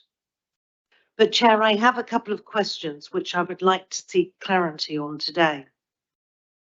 One is the use of the words mixed use as the identification of the site. I'm assuming that mixed use refers to the employment and not in the more generic term that we're used to of including housing. Can you reassure me in this context that academic and associated uses in the master plan does not mean student accommodation? Can the developer explain how they anticipate creating economic opportunities for the young and disadvantaged people in Winchester and surrounding communities, which is a very specific action referenced in their objectives? Chair, it's already been raised this morning, but the issue of car parking spaces planned for the site and the overspill to the local area is clearly of some significance and needs further discussion and better understanding for us all. Chair, can we continue the ongoing dialogue with the development team to ensure the best possible outcome for this site, which is important to the district and all residents, in an effort to make sure that all those concerns raised today are alleviated and that we have something that we can all be proud of in due course? Thank you. Thank you, Councillor Horrell. Councillor Porter, you have covered everybody. Do we have one more person speaking? I think we're done That's it. in terms of deputations. I've got a long list and many pages. Yeah, thank you. If you could. Some of them, if you, with your permission, I will refer to the developer who is sitting in the room, if that's okay. Certainly. If you would like to, if you could come forward and you could introduce them, and I think your role here would be, if we have questions to answer, that you might be able to help clarify what is meant by some of the words. So would it be useful if they took the floor and then we just ask questions? Can you go through the answer to the questions? Yeah, okay, and thank you. First of all, Mr. Godbold, thank you very much for the comments. Introduce, Oh, sorry, would you like to introduce yourself? introduce yourselves quickly. With your titles, thank you. My name is Nikki Davis. I'm Managing Director at Meeting Place, and we're supporting the development team on consultation and engagement. Morning, my name is Neil Goldsmith from Litchfields with planning consultants for the project. Thank you. And can I also introduce Toby Ayling, who's sitting here because he has some knowledge of the economic impact of and the recent study that's been done, although it's still in draft form, and Julie Pinnock, who's our development manager. So we'll probably talk about this between us, if we may. So Mr. Godbold from Parish Council did reflect, I think, really well the meeting that they'd had as Parish Council, and he had made some changes to his presentation, which I appreciated very much, because we talked briefly before about what this covers and what it doesn't cover. And he did talk about road traffic volumes and road access and crossings. And this question came up, I think, many times across all of the responses that came up today. Although we're not actually finalising any designs for roads and public transport and cycling and walking, would you like to outline perhaps how you've been working on this with Hampshire County Council and how you will be working on it in the future? Thank you. Neil, would that be appropriate for you? Yeah, that's fine. Yes, thank you. Yeah, in terms of access to the site, we have been working for the last 12 months or so and 18 months with your officers as well in terms of access to the site. We know it's an important issue for local people. We've had a regular dialogue with Hampshire County Council as well as your officers as well. We are looking at promoting as far as we can non-car modes for access to the site. We've had discussions with bus operators in terms of improving non-car modes from that point of view, and there's also the opportunity that we're looking at the moment in utilising the park and ride scheme to the south as well. So those issues are ongoing and discussions are ongoing in terms of the formulation of the planning application. At the moment, the preferred access is from Badger Farm Road as set out in the concept master plan. The actual details of road improvements around there again are something that we're still discussing, but we are trying to make from a highway point of view and traffic generating point of view the scheme as sustainable as we can, and those discussions are ongoing for the planning application. Can I just go on from that, because there was a concern expressed, I think, by Mr. Cooper actually, about how long it would take Hampshire County Council to catch up with this work, and whether it would be delivered at the start of this work, because it's about not just highways but all manners of transport. Do you want to explain how that would happen? Yes, I can. I can't speak solely for Hampshire County Council, obviously, but I think from our point of view, and certainly the planning application stage, and when it's determined, and if it is granted planning permission, then you as a city council will need to ensure that all the improvements we put in place can be implemented at the time we start on site. So that will be secured through the planning permission in the normal way. Obviously, if there's other improvements that Hampshire are doing, then that would need to be taken into account as part of the overall scheme. But the city council obviously would have the power to determine what was granted as part of our planning application at the outline stage.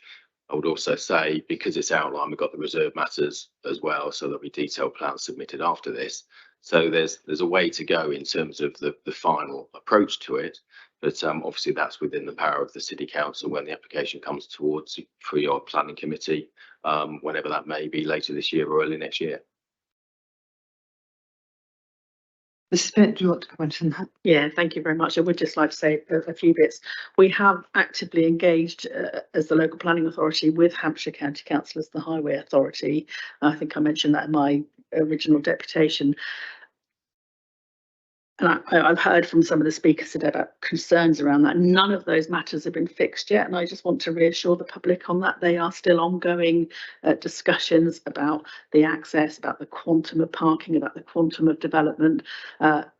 the linkages from this site beyond and how that may be secured, and that will be a discussion between, an ongoing discussion between us and Hampshire County Council. I've put some of those points to the applicant team about those linkages to Shawford Station that were mentioned. They're referenced in the report, and those works are ongoing, and by agreeing the process of this concept master plan for Bushfield today, none of those matters are prejudiced in terms of that ongoing work. Thank you. And would you like to comment on the concern about parking on Badger Farm at all? That will be taken into account as part of that conversation with Hampshire County Council, I believe.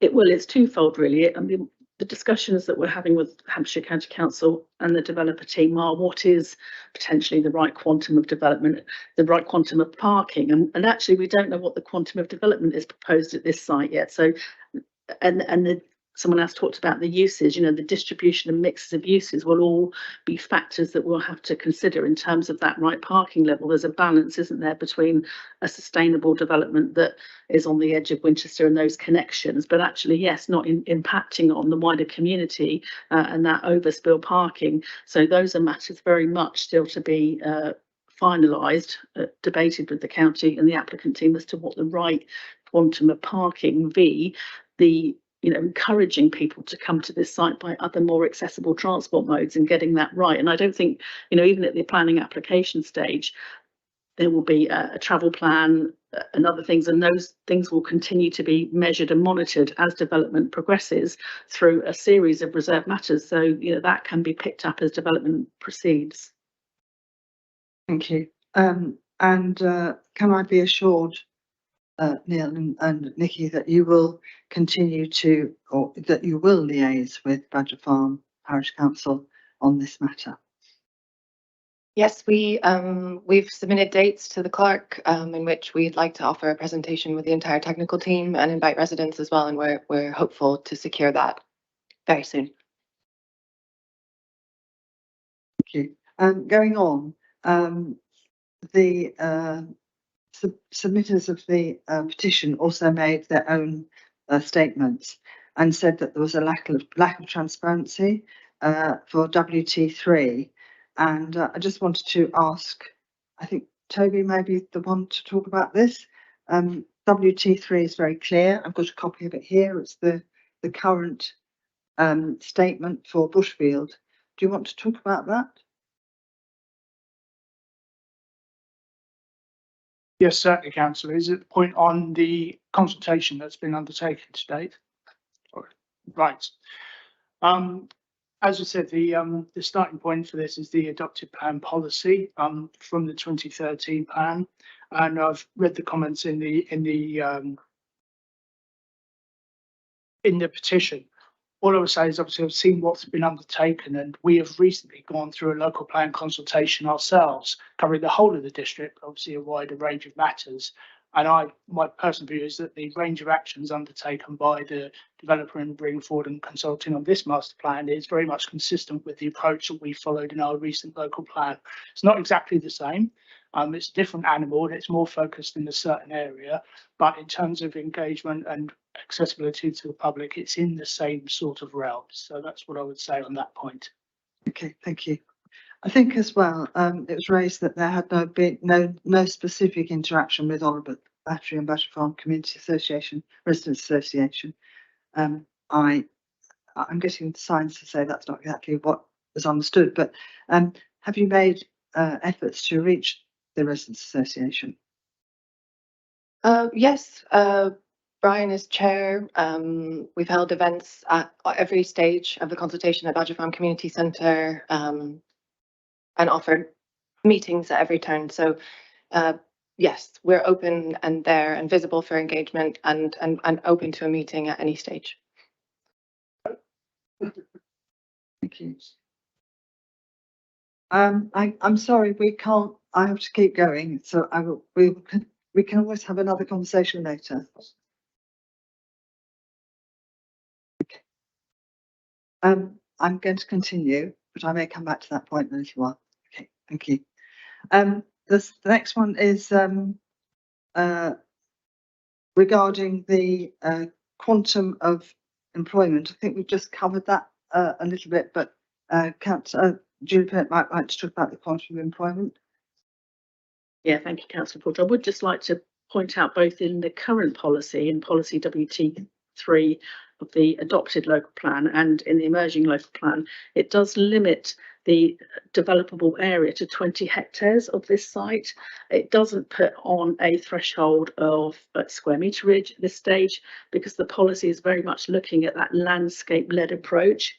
And that is very much how your officers have engaged with the development team in terms of looking at those long-range landscape visual impact. We've engaged, and the developer team have engaged with the National Park. So I think it's important at this stage to say there's been no decision or no agreement reached on the quantums of floor area at this site, and that will be landscape led. But the policy does allow a developable area of up to 20 hectares, and I think that's important to recognise. Thank you. And to the team, I presume it'd be Neil for this one. Obviously, you have identified the section of land or the area of land which you think is developable and the area which is not. Would you like to describe how you came to that conclusion? Yes, it really, going on from what Julie and Toby said before, it really follows the allocation within both the adopted plan and the emerging plan in terms of the 20 hectares of developable area, which is effectively the part which is the old military camp. So that's what we've concentrated on. Obviously, all areas outside that will be retained and enhanced as open space, with a net increase in biodiversity as well. I know there's a couple of people who raised that as an issue, but we see that as a crucial part of it, and it's within the concept master plan as well. But yeah, we're limiting development to the area that I think we all accept is a developable area of the site through the policies. Mr. Gagg raised the carbon emissions and said that the work was good but hadn't been completed. He talked about really it was unwise to approve this because of the target carbon emissions, but I know that you have looked at this very carefully. Would you like to talk through that point?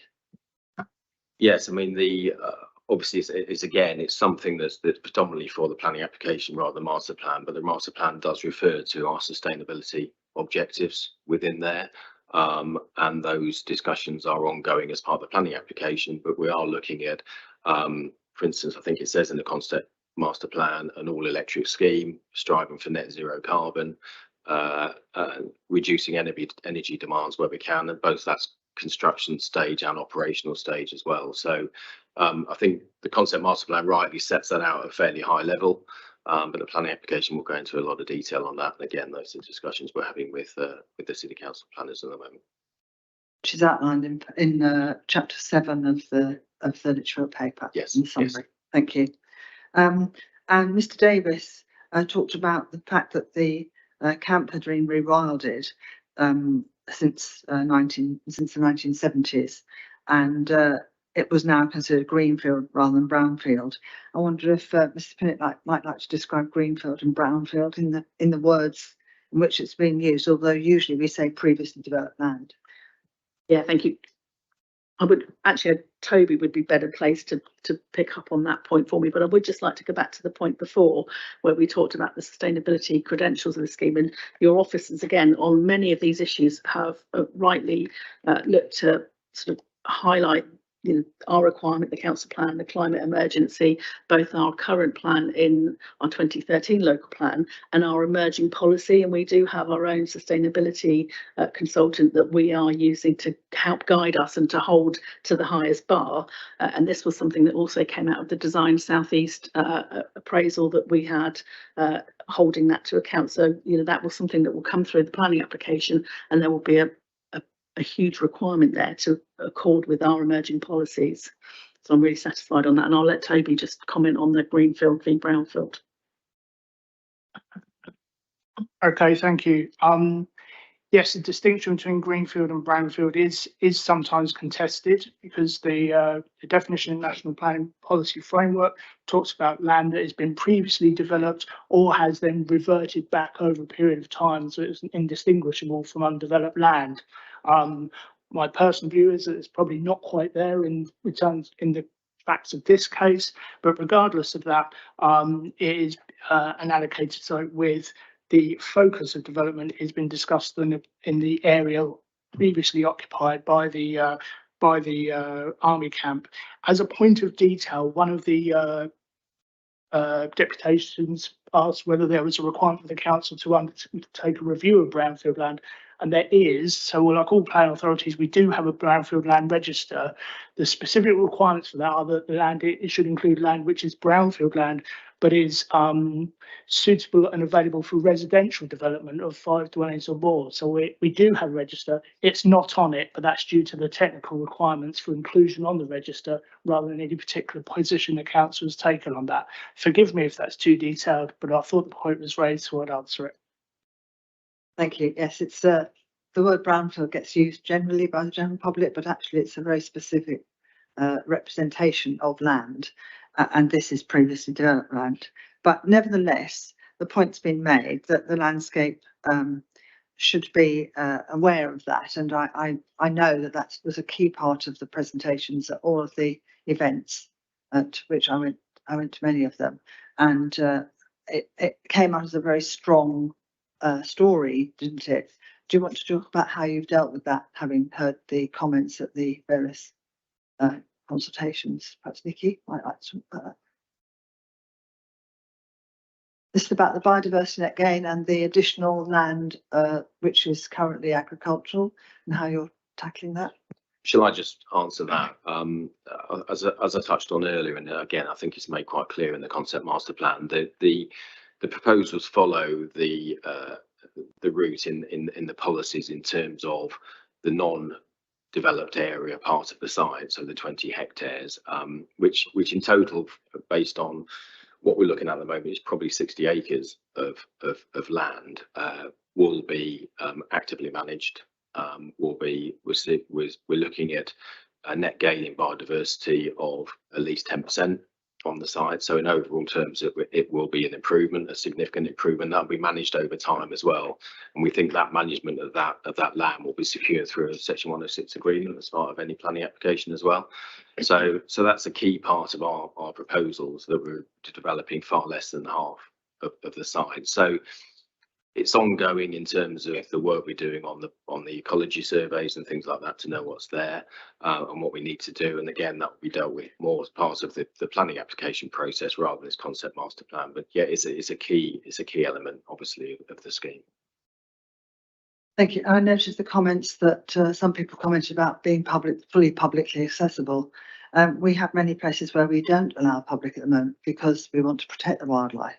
But as far as possible, that statement is made about being public accessible in paragraph in the estate management section, I think. Councillor Laming made comments about views in and out of the site.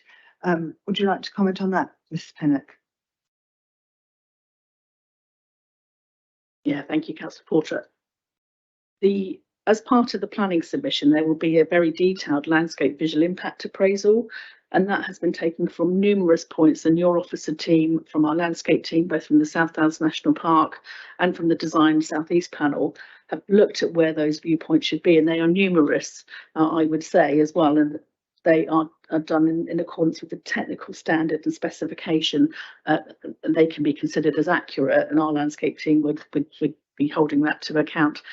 That will inform the parameters for development of the 20 hectares of site in terms of that, whether making sure that this site fits into that landscape and isn't visible in long distance views. And it's not just views in, it's views out too, isn't it? That's right. Councillor Westwood and I had a refresher yesterday afternoon and went up to the site, and the views out were magnificent as the views were in. So thank you very much for joining me yesterday.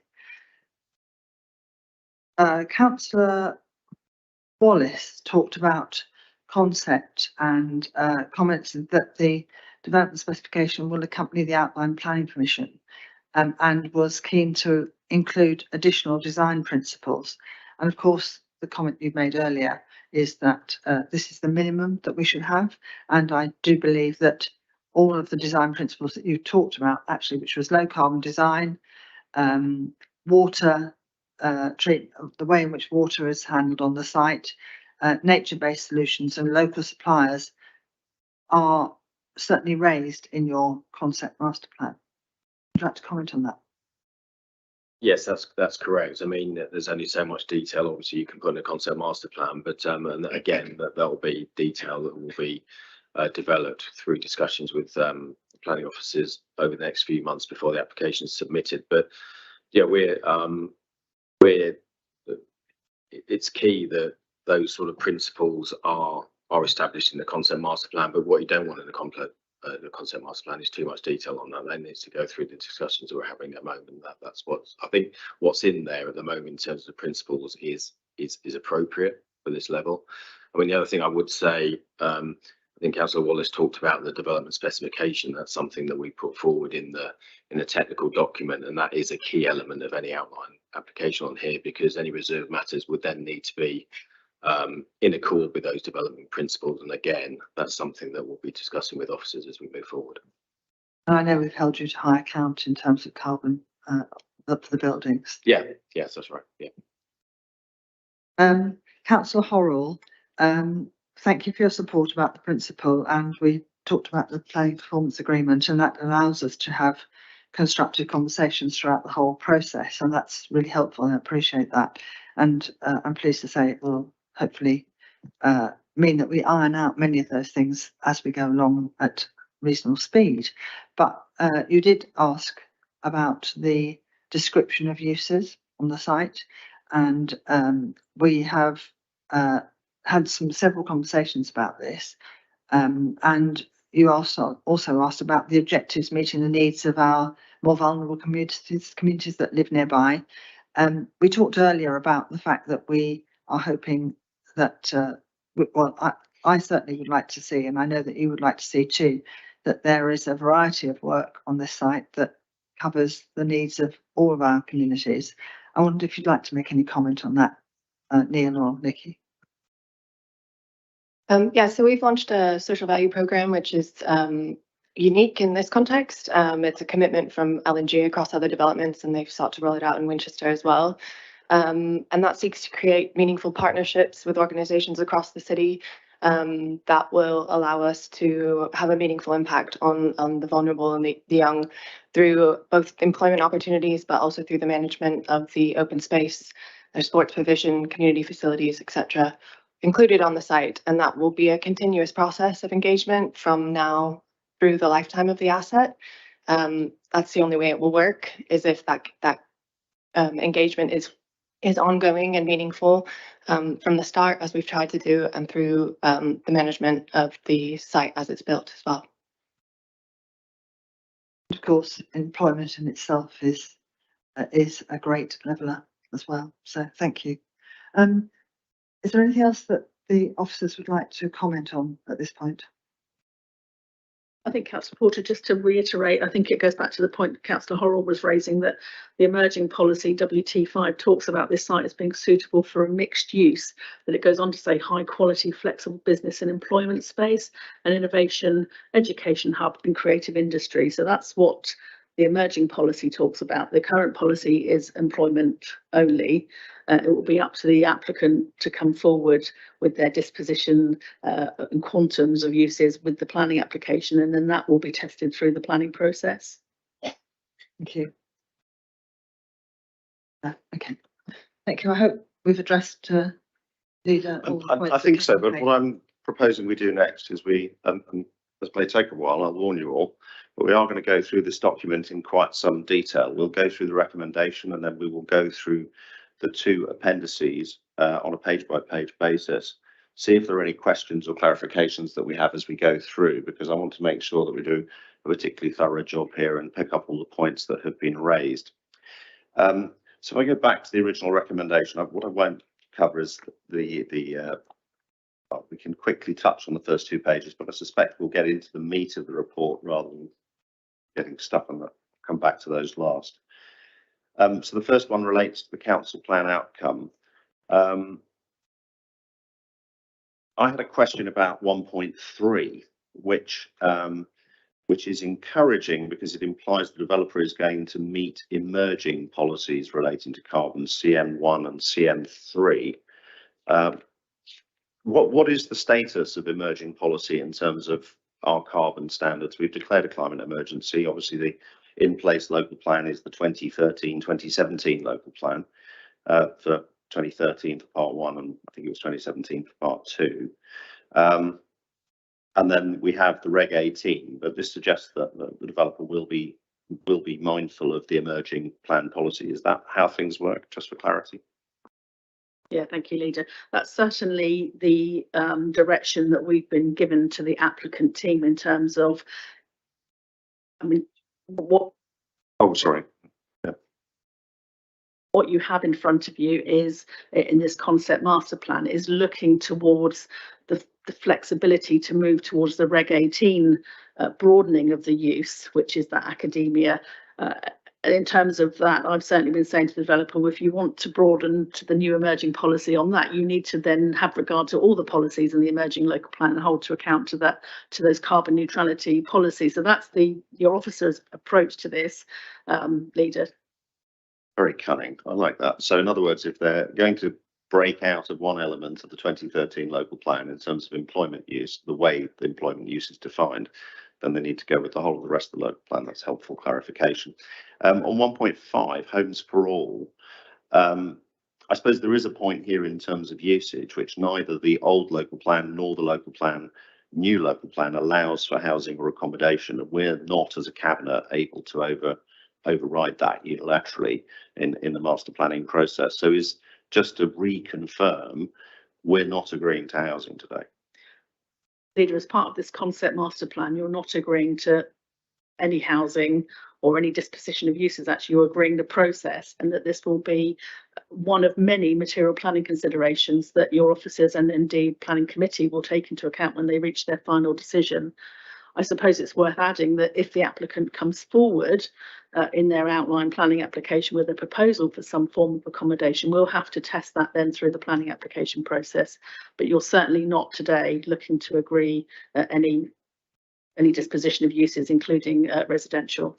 Thank you very much. And 1.8, sorry, Thompson. Okay, thank you. It was, and I think this is probably the best place to bring my question up. In terms of 1.6, the vibrant local economy, I just wonder whether you could, Ms. Pinnock, perhaps make a few comments about the consequences if it's widely acknowledged that this is employment land and it's been specified as that in the local plan for a number of years now. If we were then to decide it wasn't local employment land, how would that affect other sites within Winchester, and what would be the impact of that decision?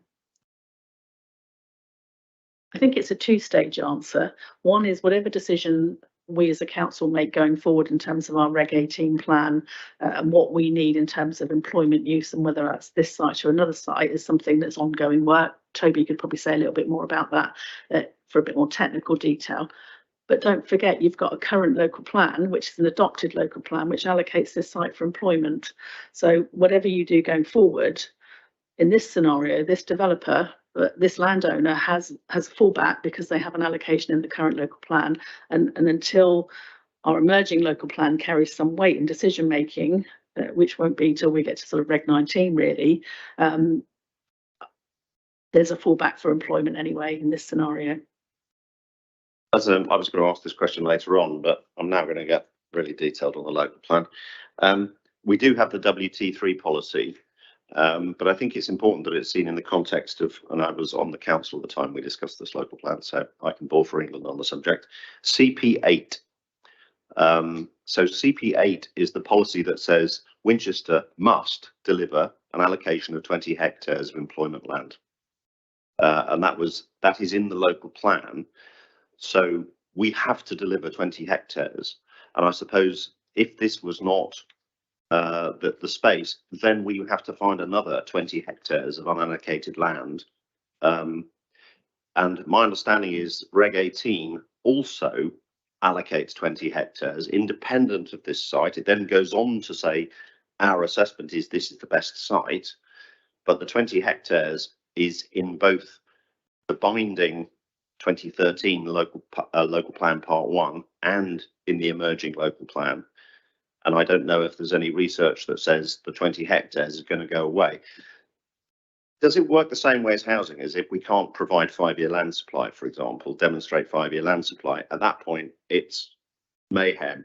And for example, a developer could propose to put 20 hectares of employment space on the South Winchester Golf Course, and we would not be in a position to automatically say, well, I'm sorry, it's not allocated, in the way that we can at the moment, where we can demonstrate we submit the 20 hectare demand that we are committed to. I think the answer is yes to the first part of the question. Toby can probably talk a bit more about that. Yes, in the current local plan, I mean, the inspector's report after the examination was really clear that we needed to find a site to allocate, and given we, and I think we quoted from it, didn't we? And Councillor Porter quoted from it, given that the council fully endorses the need to broaden and diversify the economy of the city as referred to in this plan, this site represents the most sustainable, realistic and deliverable option for new employment land provision at present. And then they went on to say an opportunity for a new headquarter building for a major company and or business cluster of sufficient size to be sustainable once established. So I think definitely the principle was that there was a need and a demand for this. I suppose, you know, just to be fair here, you could say, well, this has been allocated for some time, and I think we heard from someone on the floor of that hadn't been brought forward, but actually what you see before you with the concept master plan and that work is very much that leading forward to deliverability. I think going to the other part of your question, if this site wasn't allocated and we needed that employment growth and we didn't allocate, yes, then definitely people would come and say, well, we need it here because, you know, you're not providing it in sustainable, accessible locations. I suppose the example you gave, we would look at sequentially preferable sites, in my view, and look to say where should we target employment. And that's very much a local plan role, really. But you know, we do get picked off with planning applications, and we have to judge them then on that process. Would stress, of course, that Councillor Porter and I and Cabinet colleagues were absolutely clear that we did not want to build on the South Winchester Golf Course, and that remains our position, even if it were to come forward as an employment proposal instead of a housing proposal. And it is, for those who need reassurance, it is not in the local plan, and almost certainly won't be as long as I am alive and breathing. But it is useful for us to be aware as to how we could potentially lose control of the process if we are unable to demonstrate that we have 20 hectares of employment land available. Councillor Cutler. Yes, I'm not wishing to prolong this, but if we chose to take the 20 hectares out of our new plan, is the likelihood that a planning inspector would say, put it back in? Toby. If I may, I mean, the position with the emerging plan is obviously still ongoing, but the most recent evidence we have in the public domain is on our website, published in 2020 by Stantec, that showed at that time a need for 19 to 27 hectares of employment land plus significant office space. That is under review, and we will be coming back to members towards the end of the year with an update refresh of that. But everything we have indicates that there is an ongoing need for employment land in Winchester District that the plan and the council will be expected to deliver somewhere. Thank you very much indeed. And I suppose it taps into the point that Councillor Horrell made, which is if you build a lot of houses, at some point you need to have good quality jobs for those people to do. So moving on, I don't think I have questions about 1.9.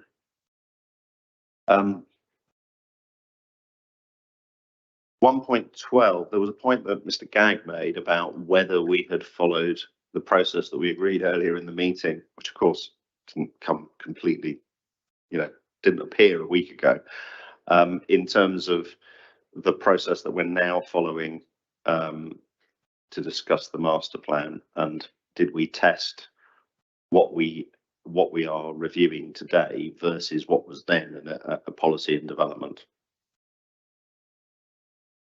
Yeah, very, very much, Leader, because I wouldn't have wanted to come to you today and say all the steps that we're proposing in our governance arrangements for concept master planning across the district wasn't complied with in this scenario.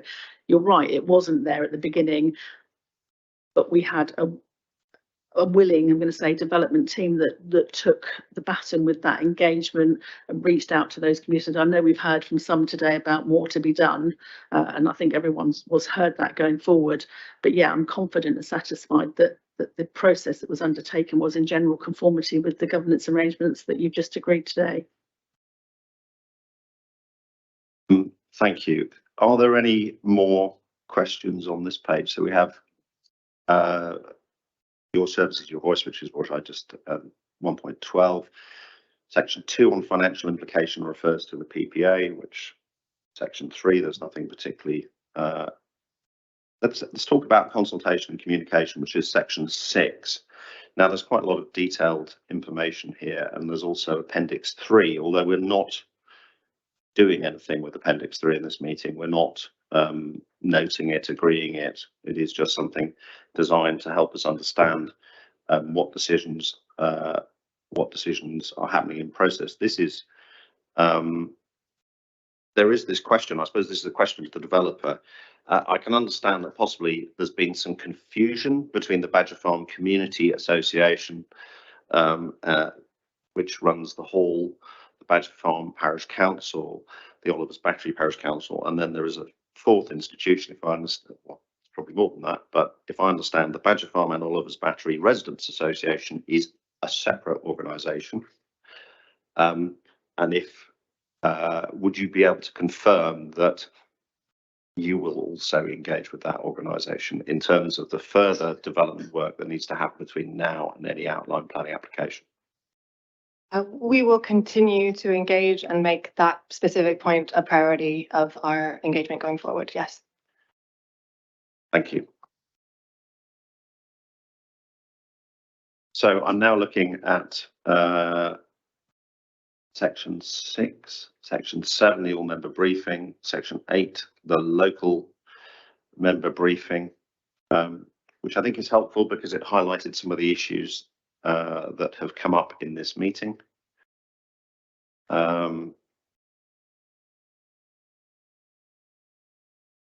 The section 8.3, section 9, environmental considerations. I have some questions about the environmental principles, but we are going to go through your master plan and I will ask you about it then. The public sector equality duty. Do let me know if people have any questions. Data protection, it'll be a bit of a surprise there. Risk management. Let's get into the supporting information.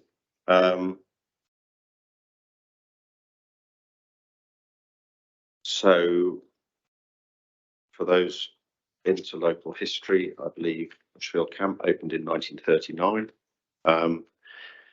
and closed in 1977-78, although there are photographs of the camp with all the buildings still up in 1980. Is there any information that needs clarification here? I suppose the point I would refer back to is that the policy framework actually goes beyond WT3 and also includes CP8 in terms of the decision-making process we have in front of us. And as we've just discussed, that requirement for 20 hectares does not look like it is in the Reg 18 consultation based on the most recent available information. And as Mr. Ayling highlighted, emerging data suggests that it is unlikely to be removed.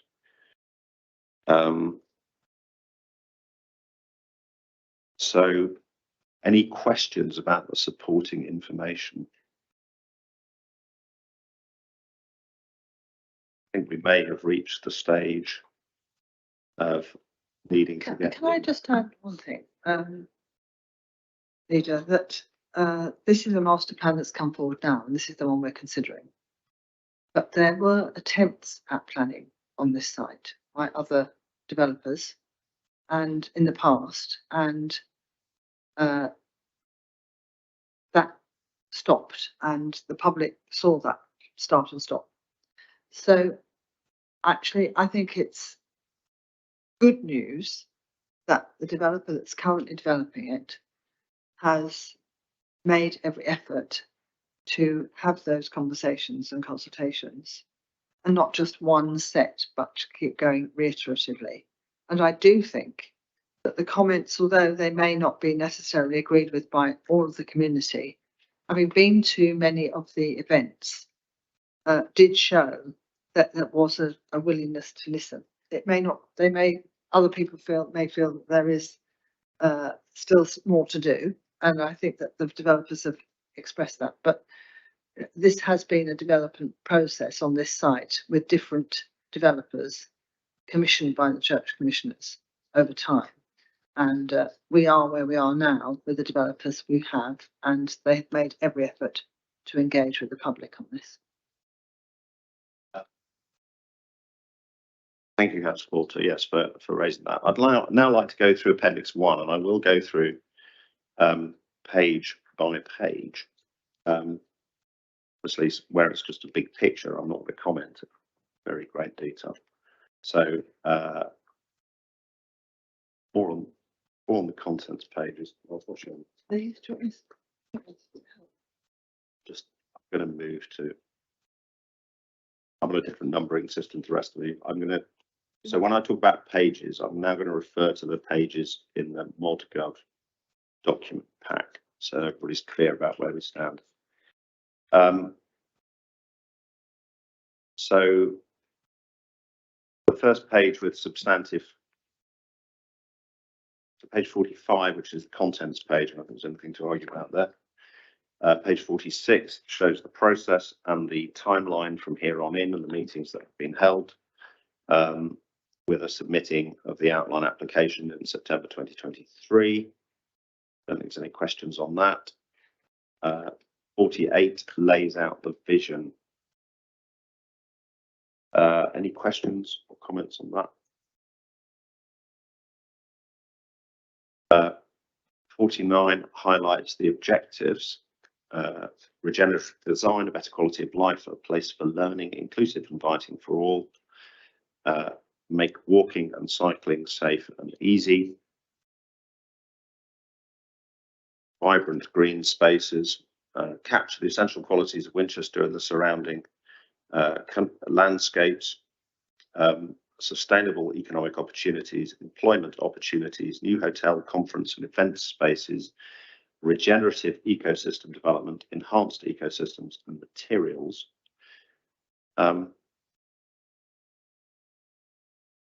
I suppose I have a question about the hotel, conference and event spaces. Is it meant to be serving the site, and if it's not, will that be factored into any traffic assessment and what the site is capable of holding? Peter, if I go first, yeah, very much so.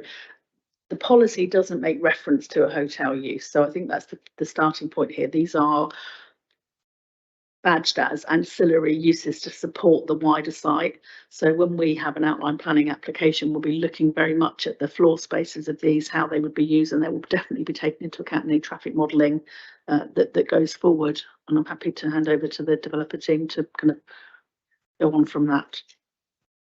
Goldsmith, yes, I agree with Julie on that. I mean, it's seen for a development of this scale and this type, a sort of complementary hotel offer is something that's often as part of the scheme. We'd know we'd need to justify that at the planning application stage through your other planning policies on hotels, but it is seen as a complementary facility for the whole site rather than a standalone hotel. Yes, and it will be taken into account despite that as part of the traffic assessment.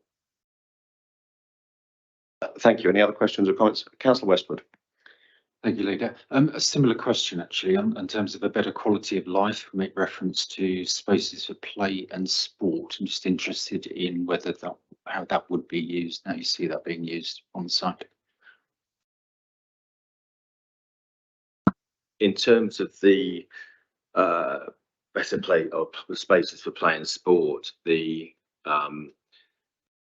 again, it's not in the concept master plan so much, but what we're looking at the moment is potentially having some recreational space within the developed area, which again would be seen as complementary to the wider employment offer. That may mean, well, there's no details yet, and we're talking more about the planning application, it may be a 5-a-side football pitch or something like that, and that would also be something that we would see being used by the community as well.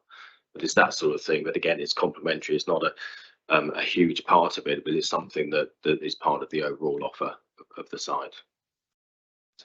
Just this supplementary on that, so that would then factor into our transport and travel planning, etc.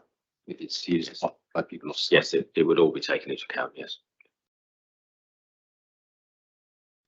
Thank you very much. Any other comments or questions on that? The Bushfield overview.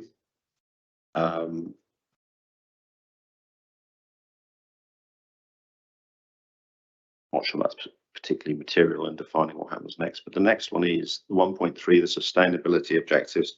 I had a question for the developer, which is in 1.3, or sorry, 2.5, where you lay out the design principles and concepts. In sustainability, you talk about the Bushfield Sustainability Framework identifies 10 areas for change.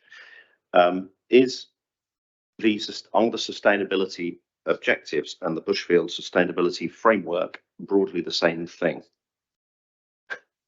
Just so I understand. There seem to be 10 bullets, which made me think that it probably was.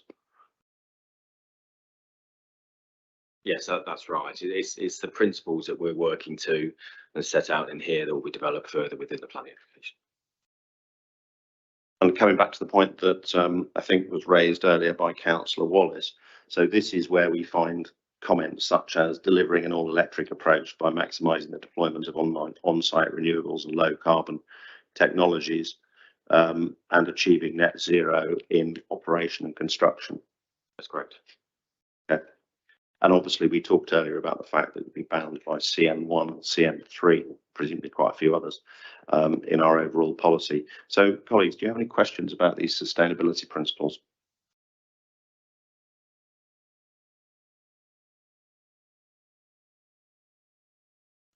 Landscape-led place design, and I suppose that relates to the view discussion that we had earlier, and I would just like to clarify on that.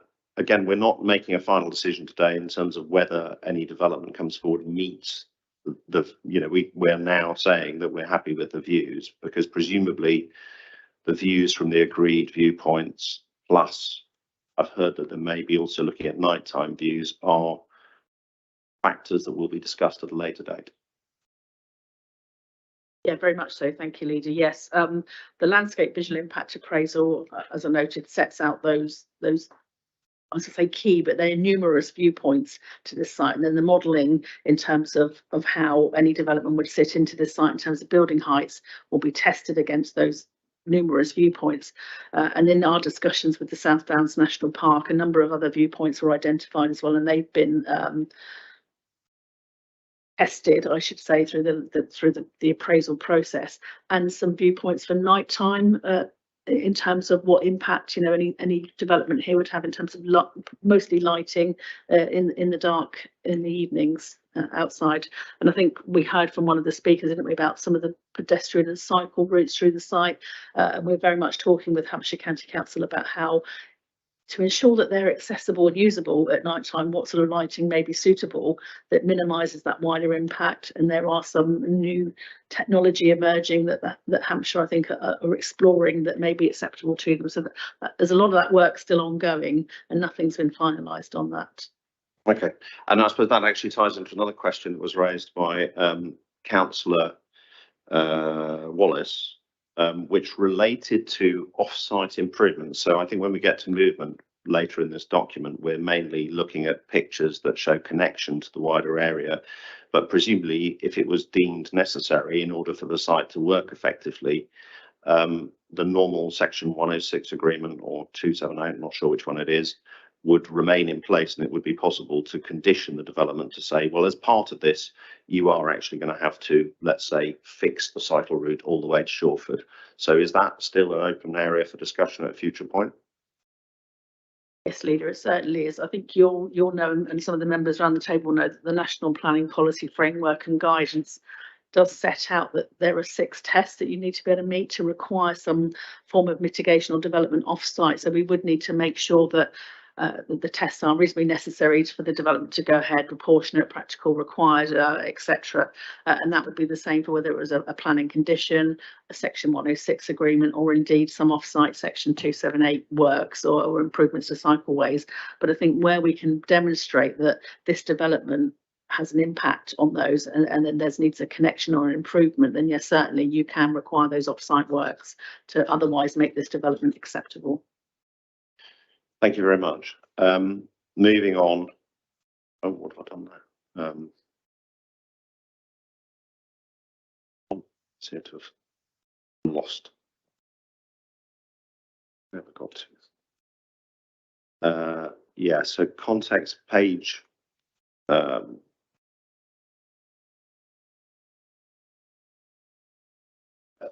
We're up to 54. I mean, that is highlighting the nature of the different parts of the site, and I'm obviously pleased that it highlights the stunning beach hangar and also Drovers Field. 55 is highlighting site constraints, site opportunities. I just want to say, some people have asked about trees that are actually on the site, actually on the old camp, and in fact they're identified on this plan on page 55 as being important. That's very helpful. So the trees in the middle of the developed area are already identified as an important factor that needs to be kept or needs to be reflected in the design, because they are stunning. I mean, if you go up there, that is one of the things that's very striking, is there are some large trees in the middle of the site. Yeah, very much so, Leader. There are some fantastic trees on this site that are visible in much longer range views. They provide that public benefit that we talk about with trees. There is still ongoing work in terms of a tree survey, in terms of the condition of the trees on site, which ones should be retained, you know, and opportunities for replanting and renewal. But there are certainly significant trees that are to be retained on this site, Leader. Yes.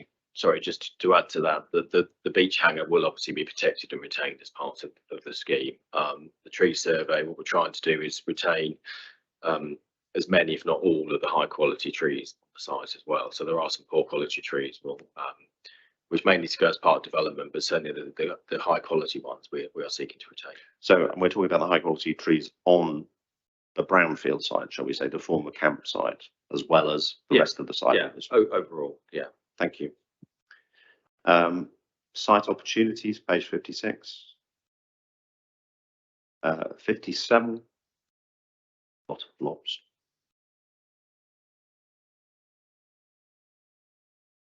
Uh, 58, the design principles. I think we talked about the sustainability one that Councillor Wallace had a question. Are there any other questions that people have on the design principles?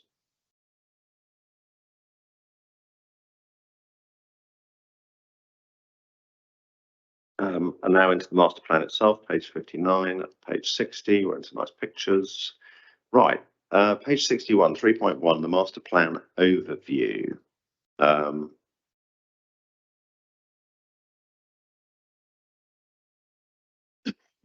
suppose there's a point here that we will come to in more detail later on, which makes it very clear this is something different from what was in the petition, which talked about an entry and a separate entry and exit, but what we're agreeing today is a single entry and exit for vehicles.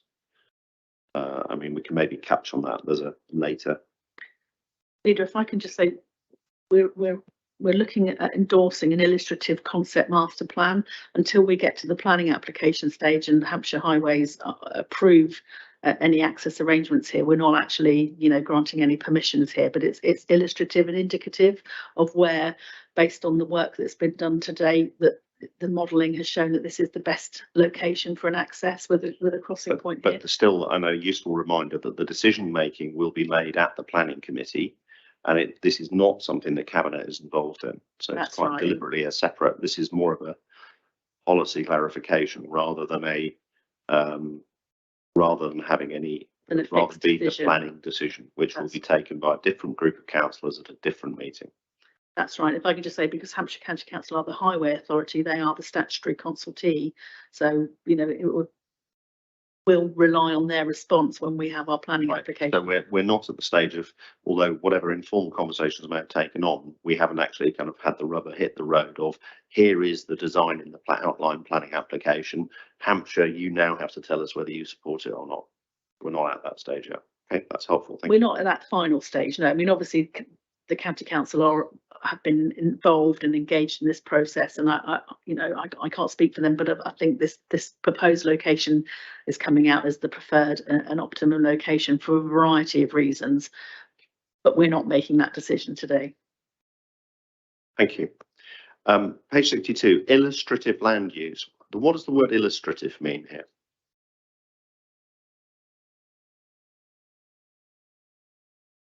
Leader, for my part, it builds on the opportunity to show how the disposition of a mix of the uses could be dispersed across the site here. And I think it leads back to you've got 3.1, which is the master plan overview, and you've got in the centre, in the heart of that, the knowledge park, and then the sport hub. Just off, I'm going to say just to the bottom left, haven't you, with the arrival to the sort of bottom right of Badger Farm Road. And then this builds on that that sort of knowledge park and that hub, and how buildings could front onto that. You know, you've got the dark edges that could show where perhaps the active frontages were. So you could visualise, if you were stood in the middle there of that knowledge hub, how you might have a disposition of a mix of uses, that sort of soften out to the edges of the site. So your arrival point gives you that flavour of those key uses. It's illustrative, it's indicative at this stage. There's no approval being given for either the disposition of uses or their placement on this site. That will all come out in the planning application. So I think that's where the word illustrative has come from. It's showing you what it could be. Thank you, that's very helpful. Councillor Westwood. Thank you. Just one question on the illustrative land use, the word retail. Could you just elaborate on the retail there so we fully understand what you're thinking of? Yes, again, we're looking at complementary uses. So for a scheme of this size, you'd expect retail also includes things like cafes and restaurants, so people can get a coffee. There may be a small convenience shop. It's that sort of thing. It's no significant size of retail we're looking at on the site. Thank you. 3.3 key views and vistas. I think we've talked about those, although it's useful to see them in both directions. And we talked about the process that will be used going forward, and that we're not making a decision on views and vistas today. Connectivity, mobility and movement. I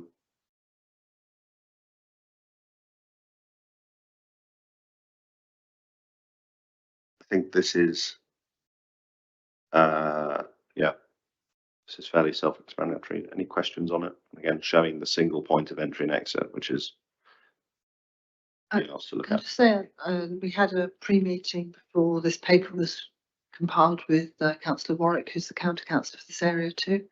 And it was she that actually reiterated again about the Shawford station and the relative closeness of it. But I think we all agree that there are a number of ways in which people could reach this site, and that was noted. And I think it's being reflected today as well in the comments. It's part of the overall package of transport rather than one particular way. Thank you. So page 64, 3.4. Page 65, 3.5, the wider non-car connectivity. And I think there is a comment there, because we're not in a position to agree the final arrangements, but I think there is an interest. Some of the points that were raised earlier, I think we would expect to be addressed. It's not for us to define what gets addressed in the planning process, but I think it was helpful to be talking about the connectivity, particularly to the north and the south, and making sure that the route goes all the way. 3.6, the arrival place.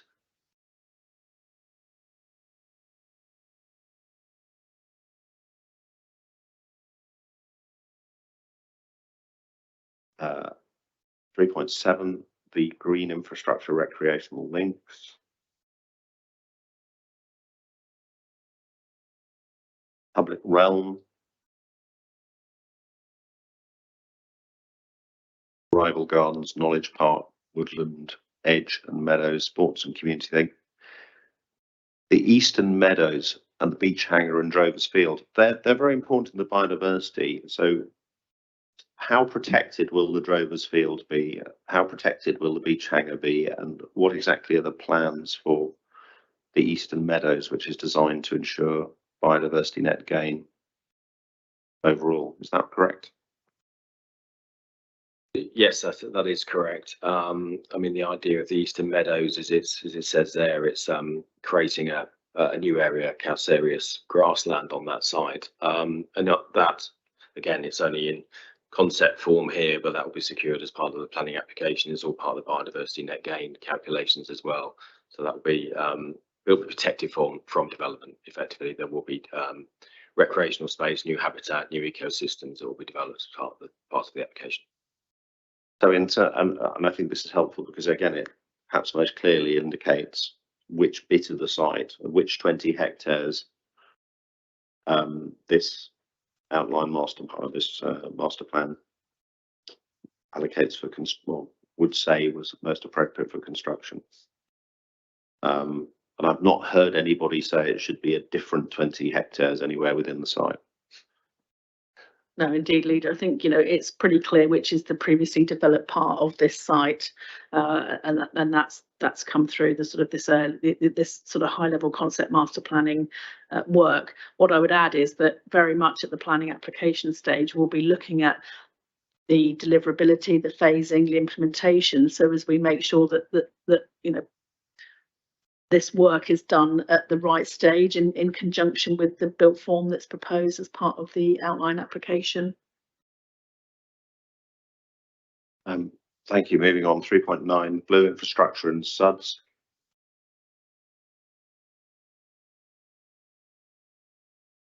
I like the idea of the site being more porous than it is now. 3.9, the green infrastructure and ecology. We've not had any specific concerns other than a sort of wider don't do any development at all type comment. The 3.9, 3.10, Councillor Porter. Can I just go back to 3.9? One of the comments made, I think the person's left now, but one of the comments was made that it's all been on the developer to do this work, but our own ecologists have certainly overseen the results of that work and believe they're credible. So the ecology work is checked by our own in-house ecologists, and so there was a concern that it was just, we're taking the developer's word for it. I mean, obviously, no disrespect meant, but we have our own experts who look at the ecological questions and address them in detail. Thank you. With your permission, that would be, our role as local planning authority is to test that application through the planning process. So we will very much be, the evidence that has been put forward by the applicant developer team will very much be assessed by your own officers and your own, we'll make sure we've got the right people. And it's not, checking is one word, but it is looking at whether we reach the same conclusions, isn't it, in terms of those evidence base and whether there's mitigation required. So we do have our own in-house ecologist, archaeologist, historic environment officers, landscape architects, tree officers, and where we haven't necessarily got that expertise in-house, we have brought some external expertise in, which, as I said, we've got a sustainability consultant that we're using that's really challenging the developer, I'm going to say, really holding them to the highest bar and account. We've got an external urban design consultant, which Councillor Porter mentioned earlier, who's sort of been working with national government. So we're making sure that we're sort of following that right process ourselves. So yeah, really holding the bar to account, because at the end of the day, any recommendation that we as your officers make to the planning committee and any decision they take, we need to be satisfied that we're making the right and appropriate recommendation based on what we have in front of us. I think that's a really useful clarification and addresses some of the points that were made earlier about people's concerns in terms of it not being a one-sided process, and that we are taking that role seriously. 3.10, 3.11, 3.12, then we're done. And I think that is useful because it actually indicates what we are agreeing and what we're not agreeing. It shows in quite some clarity the scope of what it is we're signing off if we decide to today. And I think it's also been helpful, the clarification of the role. I will now quickly go through the Litchfield's paper. I don't know if there are any questions. The introduction, a lot of these are fairly straightforward. The local planning policy framework we've talked about, meeting the overarching objectives of the adopted and emerging local plans, deliverability and proposed mixture of uses. And there was a bit of a discussion of this with residents earlier. So this is section 4, the market conditions, and a discussion about viability and benefits to Winchester. And I suppose I've got a couple of questions on this. Is this something, firstly, that we test? Secondly, is viability actually material planning consideration? If somebody decides to put in a planning application for something that isn't viable, provided they meet 106 and other wider obligations, that's their risk. Is that correct? So can you help me understand how viability interacts with the planning system? It's probably a question for Mrs. Pinnock. Yeah, thank you, Leader. I think it's an interesting question, isn't it? Because we heard from some of the public speakers saying, we know they're not sure that this site's been tested for viability or commerciality. The site is allocated in our current local plan. I suppose a developer wouldn't come forward if they didn't believe there was a viable proposition to bring forward here. There are always those margins, aren't there, of us making sure we collect the appropriate mitigation through the planning system. And if the developer starts telling us that that affects viability in the margins, then viability can be a material planning consideration that we would have to assess and consider. It doesn't mean to say we need to accept that or agree that. It just means we need to understand that, and, you know, in terms of testing the application process. So if there was anything that was non-policy compliant, but it was being brought forward for viability purposes, I would very much expect to see a justification for that with supporting viability information to assist us in the planning making process of balancing up all those sometimes competing material planning considerations, as we can weigh in the planning balance and reaching a conclusion and recommendation. I mean, in terms of understanding the benefits of this process that we're going through, does the fact, should we decide to agree the master plan, the concept master plan today, does that actually make it harder to backtrack on some of the potentially some of the effective commitments that have been made, for example, in terms of what's going to happen on biodiversity net gain? No, not at all, because that will all be assessed through the planning application process. So, you know, what you're doing today, and it's a true one, is you're agreeing that the steps that were undertaken in terms of coming to a concept master plan, and actually that the concept master plan for you was one that you would support going forward to be part of one of many material planning considerations in the planning recommendation and assessment stage. And this may well evolve as things go forward too, so it's not a fixed line in the sand. I mean, I wouldn't be expecting a big divergent, because I'd want to come back to you then and explain that, but actually it's very high level. It's setting out those high level illustrative parameters of how development could proceed at this site, so it doesn't drill down to those sort of finer grain level of detail. Okay, thank you. Phasing and implementation.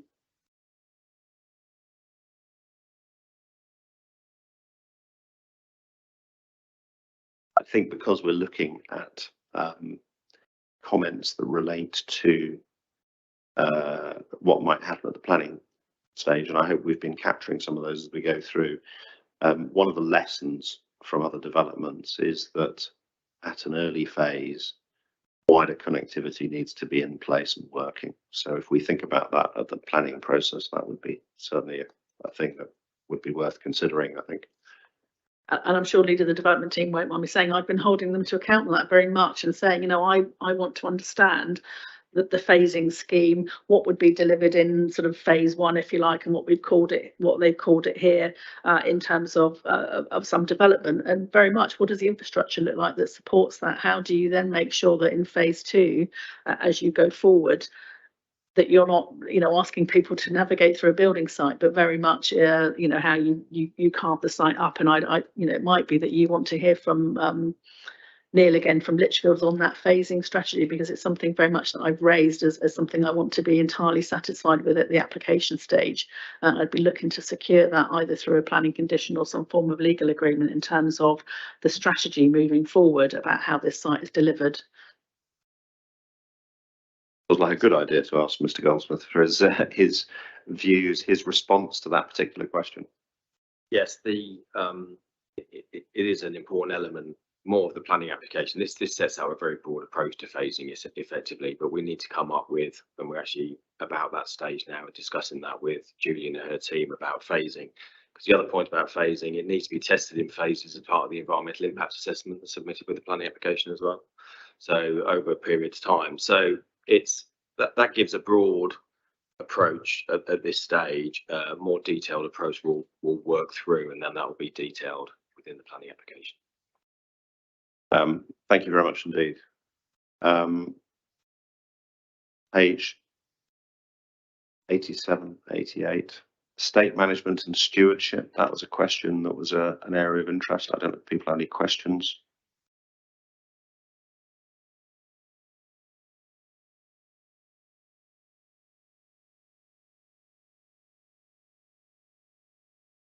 And then a summary. And then the economic benefits slide, and I suppose we just do need to clarify this because it was touched on, which is the 2,520 FTE jobs. And we do live in a world where an office can have 2,520 people notionally in it. Very rarely 2,520 people in there, particularly on Mondays and Fridays. We're not binding ourselves to that number at this stage, presumably because it has transport implications and other implications and view implications.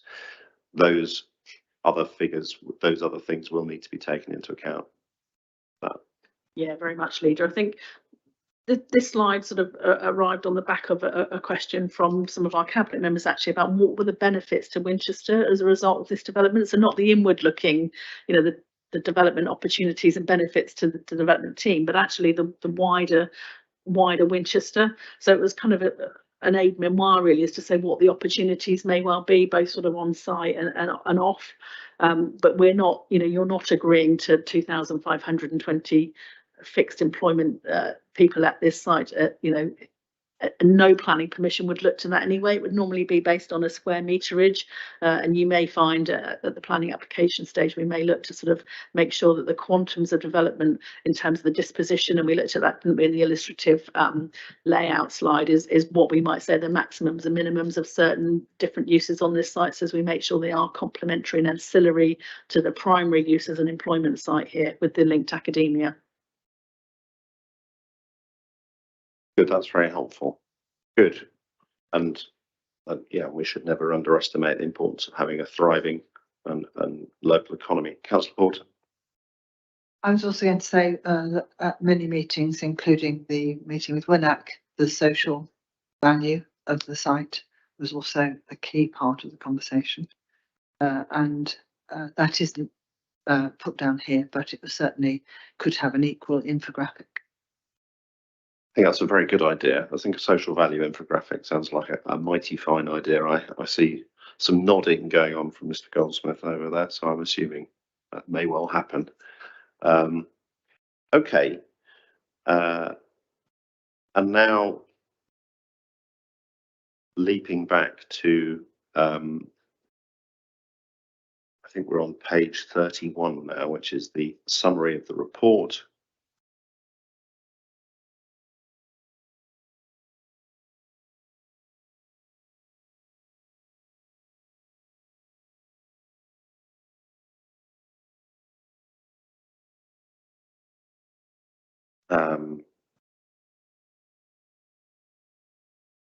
And I think it's making clear where this fits into the process, and how there will be a comprehensive evidence-based site-wide master plan and outline planning application as the next stage.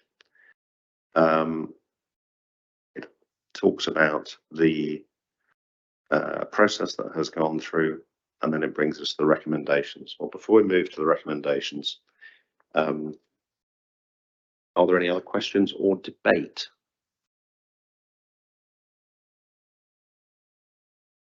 Councillor Cutler, Deputy Leader.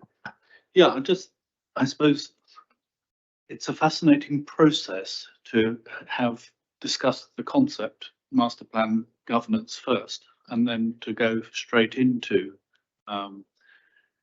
looking at a concept master plan. And I think finding this balance between what's it for, but it doesn't actually tie too much down, is quite difficult to grasp, and it's taken quite a while to grasp. So going through this process has been really useful to grasp that.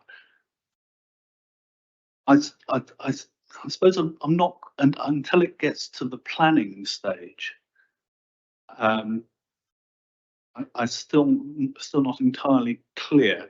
We talk about everything being indicative, but it would be material evidence for a planning application. So on the one hand, we're describing something that could change quite a bit, but on the other hand, I would assume we're putting some almost notional constraints into the planning application as well, because you wouldn't do all this work on a concept master plan and then go in with a completely different planning application. It will have some weight, but it will also have provided quite a lot of the preliminary work. And I'd be interested to just hear from the developers what their views of the usefulness of the exercises. Yes, I think in our view, it provides a framework for our planning application effectively. I think it's been useful from our point of view in terms of just setting out some targets for us in terms of our discussions with your officers. I mean, it's the sort of thing that would happen anyway, I think, through the PPA process. But I think in terms of producing a plan like this, of this level of detail, which is a general concept plan, I think it's been helpful for us in terms of working out at a fairly early stage where we're going to go. It's been informed by the public consultation and other things as well. So the engagement is a key part of it as well. So I think it's helpful. We understand that our planning application clearly needs to take account of what's in this concept master plan if it does get approved by the cabinet today. But yeah, from our point of view, it's a useful exercise. I don't know if you want to add anything.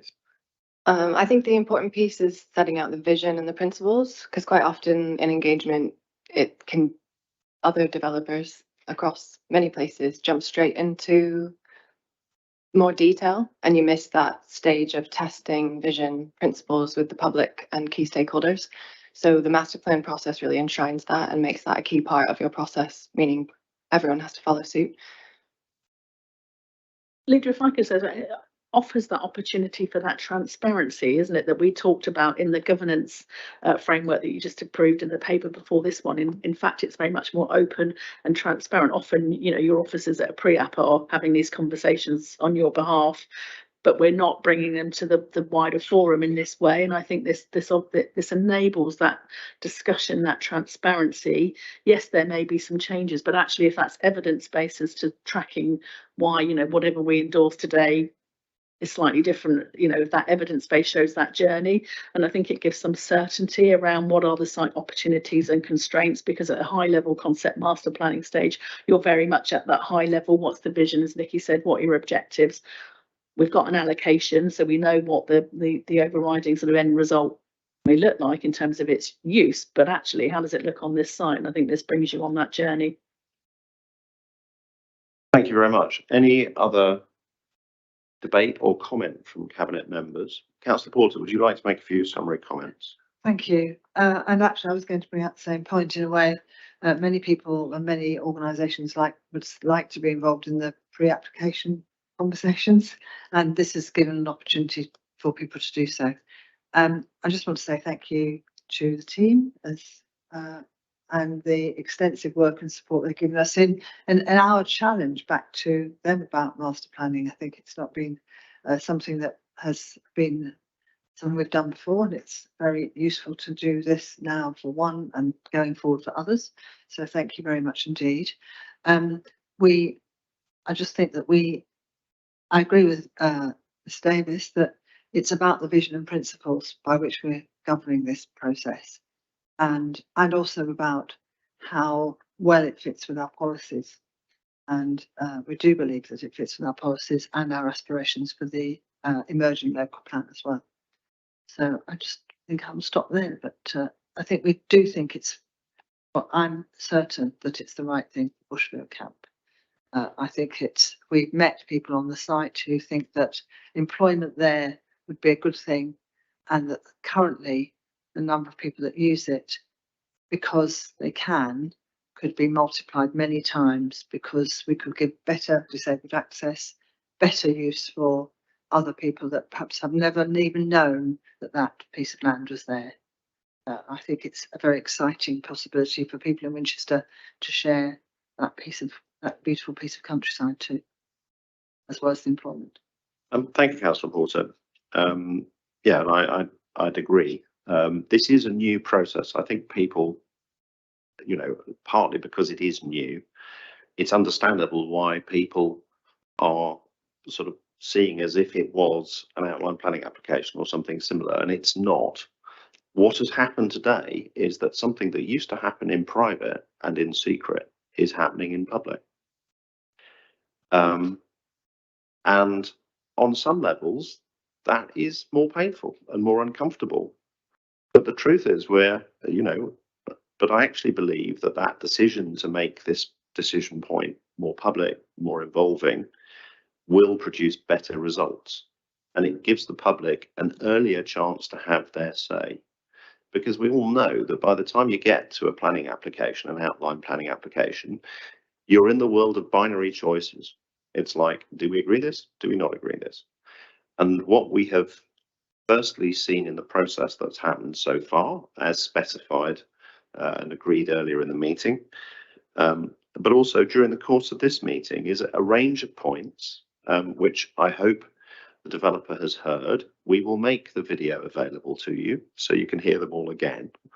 And I think it will be important, and something, obviously, while it is not a matter that the Cabinet decide in terms of the planning process, you have had some input on the record about this site, and I think it will be important that the ongoing process responds to that and reflects that. And there were a lot of points raised today, which we are not deciding on today. So I understand why people are worried about parking and movement, and scale and views and some of the other things that have come up. And we have not reached a final resolution of this today. We've seen approaches put forward by the developer, and I think we can see how those approaches put the site on an appropriate journey to potentially resolve those issues. But we shouldn't pretend that they are resolved and done now, here, today. But the fact that we are having these discussions in public, raising these issues before we're presented with the final planning application, is a good thing. And I hope the developer will reflect on what they've heard and make sure that they address the points raised during the next stages of the process. Those of us who were on the council in 2013, there's not many of us, I think 3 of us in the room, maybe? No? 2 of us in the room? 3 of, yeah, you and me, I think. We were the only. Oh, and Councillor Laming was on the council as well. There was no, Councillor Hall, well, she wasn't at the council meeting where we agreed the local plan, but maybe she was on the council. No, she wasn't. We argued a lot about the allocation in 2013 and whether it was the right decision. And I think the fact that it's taken 10 years to get to this point suggests that the difficulties and the questions we had about the site, were things that needed work. But I think there's something about the site which actually sends a message and says why we need to be doing this. It's a simple observation. It's an ex-army base. We have less public sector employment than we used to. Any plan for the future of this city that assumes that we will be a major centre of public sector jobs forevermore doesn't recognise the reality of the current economy and the fact that we live in a world of levelling up, where spending decisions are made, they tend not to be pointed at Winchester. So we are We do need to think about how we thrive as a city, how we offer the range and quality of jobs that our city needs, and that our wider county needs as well. A lot of other things have changed in 10 years. We're much more sensitive to the questions of biodiversity and to net zero and climate change. And there's a bit of me that is quite grateful for the fact that this didn't come forward 10 years ago, because what we see in front of us today is immeasurably better in terms of how it protects the landscape, how it looks to increase biodiversity, and the way forward it lays in terms of net zero and carbon. There are traffic questions, there are movement questions, there always are in Winchester, and they are important ones to resolve. But there is an allocation, and the question is, has a plausible case, has a case been made that this master plan takes that allocation and addresses those concerns that we're able to address at this stage of the process, and lays out a way forward that addresses the other points that have been raised. And I think it does. So I realise there are a lot of issues that people have, and it will be important that they are properly examined as we move towards the planning process. This is not a planning decision today. This is a decision, as it says, to agree the concept master plan. And I, like Councillor Porter, believe that the right thing to do is to do that. At this point, we move to the recommendations. First recommendation is to support the concept master plan process as undertaken by the applicants, and note the technical document that has helped to inform the preparation of the concept master plan, which has been undertaken in general conformity with the council's emerging, now agreed master planning process. And the second is that we then agree Appendix 1 and Appendix 2 to be considered as a material consideration to inform the development management assessment of the planning application. Cabinet, are you agreed? Agreed. Right, so that is now agreed. I suggest we take a short break, and apologies for going through that in such extreme detail, but there's a lot of strong feeling about it, and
This is reconvening the Cabinet meeting of Winchester City Council.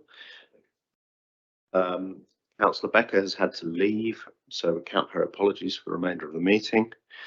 We now move to item 10, which is the Park and Ride bus contract.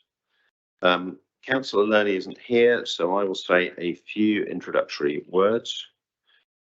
Find them.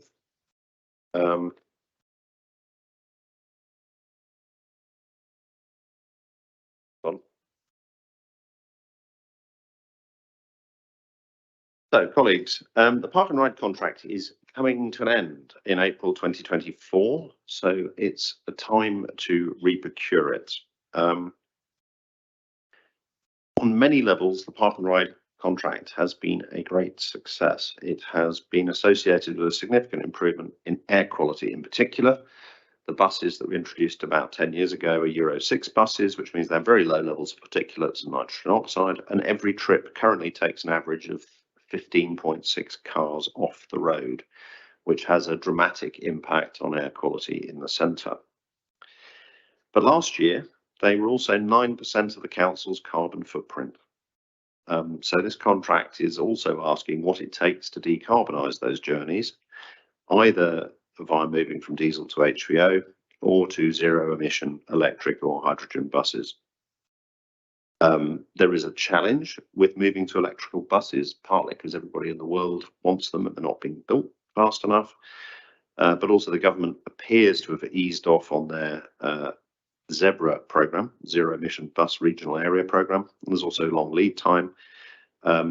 So this paper does allow for the options of taking a while to make the transition.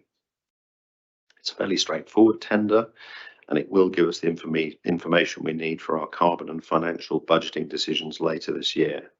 And it also includes in there renewal of the leases on South Winchester, Barfield 1 and St Catherine's Park and Ride.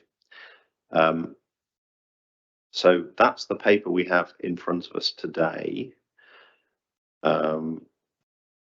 And we have some deputations to be made on the subject. We have Phil Gagg and councillors Wallace and Bolton. So I think Mr. Gagg, you're due first. Would you like to come forward and make your comments on the proposal?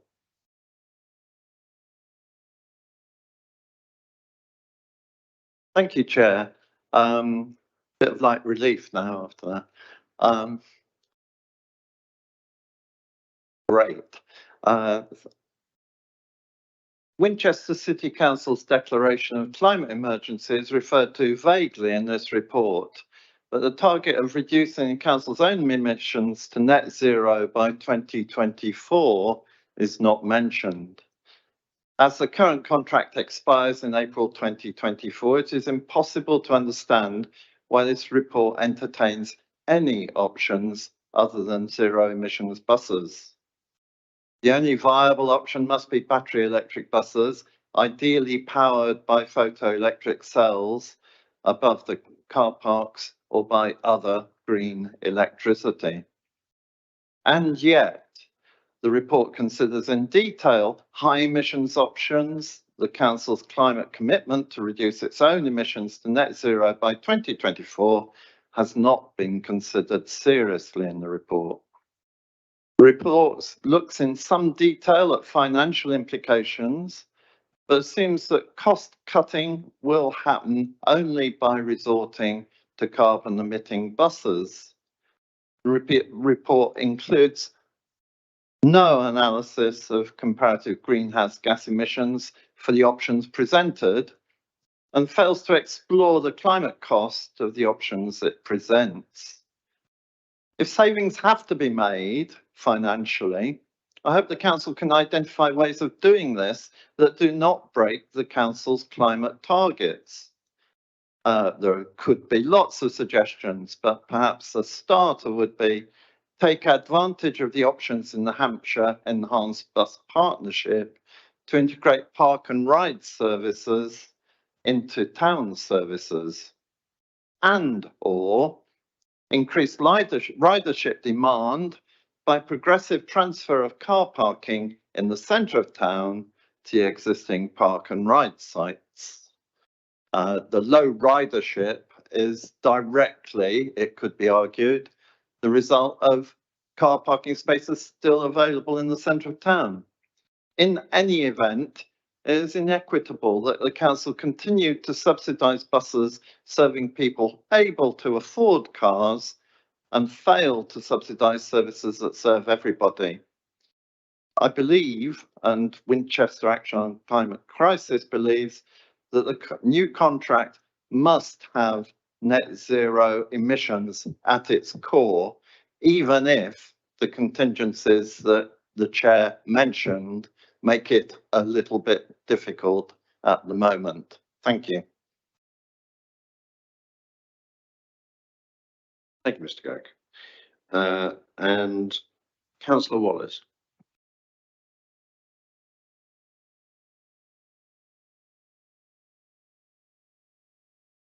Thank you, Chair. I think I'm going to echo a lot of what you just heard actually from Mr. Gag.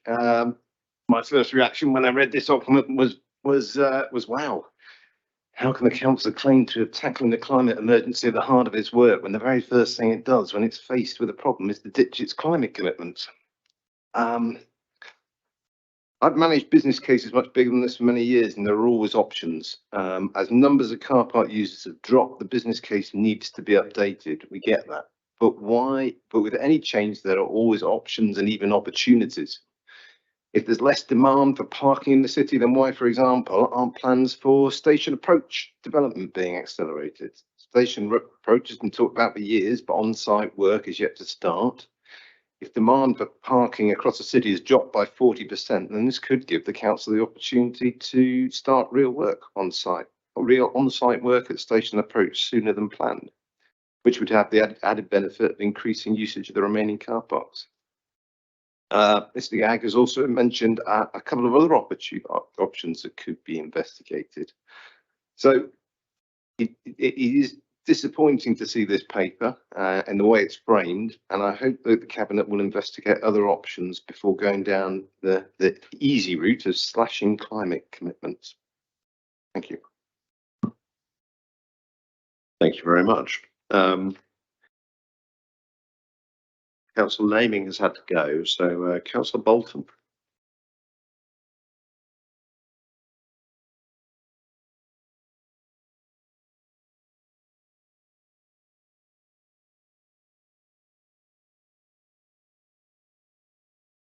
Here we go again. Thank you, Chair. Giving me the opportunity to speak. The Park and Ride service plays an essential contribution to the Council's carbon reduction strategy and contributes to better air quality in the city centre, but fails in their 24 ambition for zero emissions.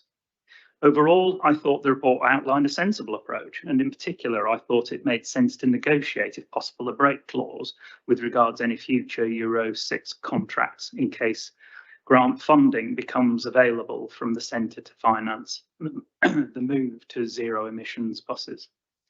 I do, however, have a couple of questions and points of clarification. First, I noted at the end of the report that you state that a wholesale service review was last carried out in 2014-15, prior to the last bus service retendering exercise, and that you had no plans to undertake a similar review, largely due to the long-term effects of COVID. Given COVID has dramatically changed the park and ride usage, is it not sensible to more fully understand in what way park and ride customers' behaviour has changed, and also how this might change in the near future, given the considerable city centre developments of station approach and CWR, to name but two? It appears that there is some data available that has enabled you to attribute some of the loss of park and ride customer use to the increasing working from home of HCC staff. What about tourists and shoppers? How has their behaviour changed? Would it not make sense to undertake some analysis of the future use of the park and rides to better inform us before signing up to new bus contracts and car park leases that are quite long term? Do I understand correctly that the projections on page 120 of the park and ride costs are based on business as usual, adjusted for inflation only. That being the case, then the addition of EV buses and the quick charge points is likely to add considerably to the overall cost. And even with zero emissions grants, if they become available, there is still a substantial growing annual operating shortfall. In paragraph 2.1, this report lends weight to the fact that most councils provide an element of public subsidy to the park and ride operations. Is it the administration's intention to provide an ongoing level of support funding from the City Council? If so, how will this be financed? Thank you.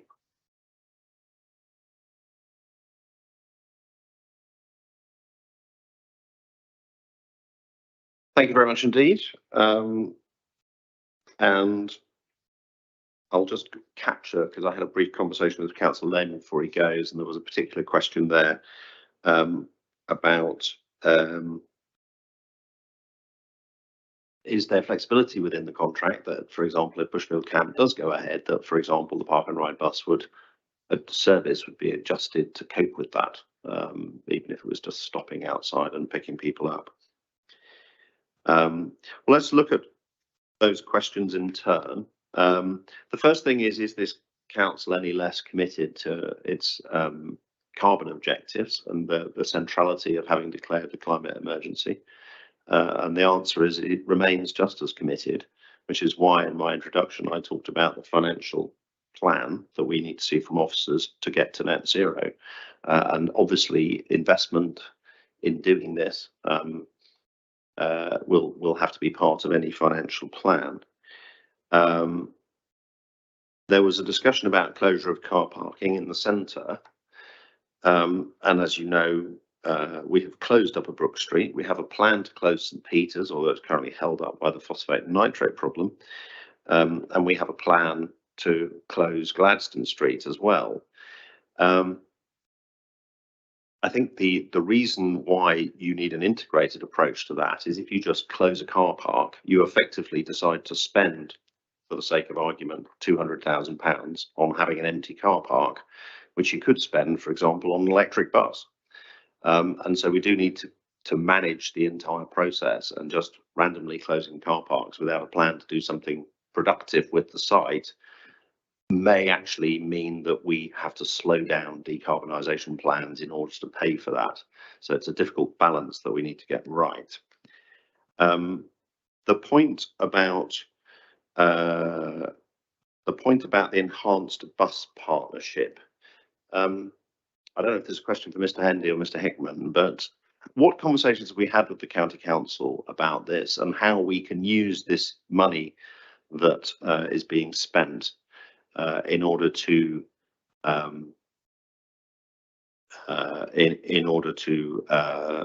improve bus services in Winchester as a whole? Is there a way of integrating the two? I know in the past, for example, we weren't able to charge the same amount on a park and ride bus as you would on any other bus for members of the public to be able to use it as if it was a normal bus. I don't know if that's changed. So what conversations have we had, and what opportunities are there in this new world of an enhanced bus partnership to make it a more productive part of our city network?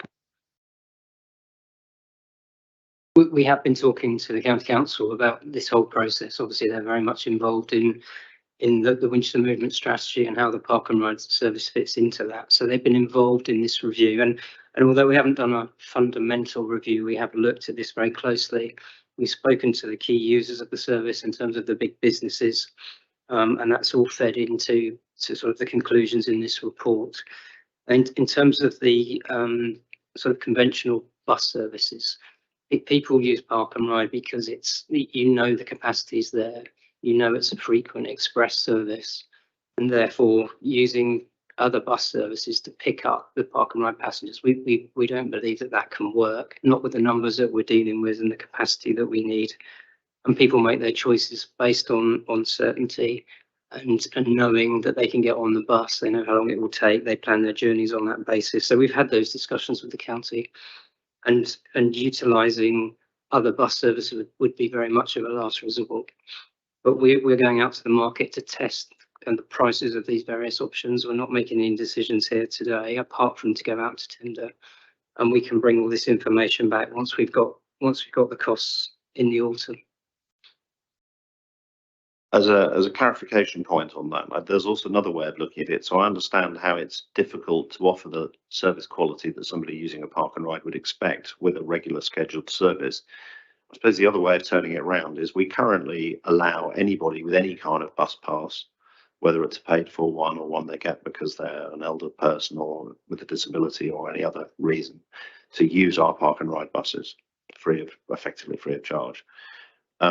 But the one thing that's different is that we currently charge, legally, historically, we've not been able to charge the same as all the other buses in the city in terms of the cost of a ticket.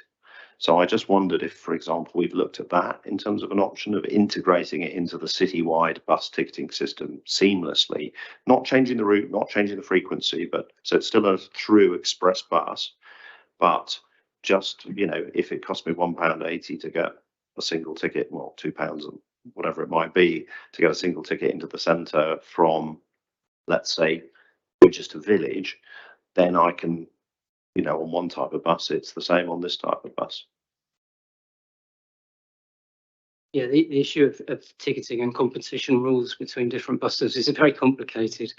The thing that would worry me about that is that we would lose potential income to cover the cost of our contract if people were using other bus services. But we certainly have spoken to Stagecoach about integrating with other services, and that's something that we could look at in more detail if the results of the tenders come back and we find that we can't afford to do exactly what we want to do. So I think that's something I'll have to take away and understand better.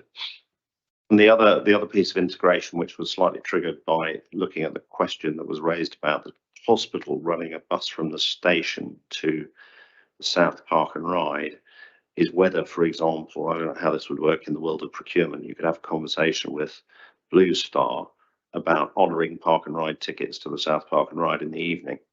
And just saying, well, once the service stops, if you want to get it from the hospital to the South Park and Ride, you can get on Blue Star, show your park and ride ticket, and we'll give you whatever it is later on for that. Is that a conversation that we had? Probably outside the scope of this, but again, it feels like the kind of... Yes, I think that's a conversation we'd have to have. I know that the hospital do pay for their own evening park and ride service to deal with the few members of staff who have to use it later in the evening. That's not something we could consider because of the cost of it per passenger, but they do already provide that. But we could take that away and have conversations with other operators, see how that fits with the competition rules that we have to work within.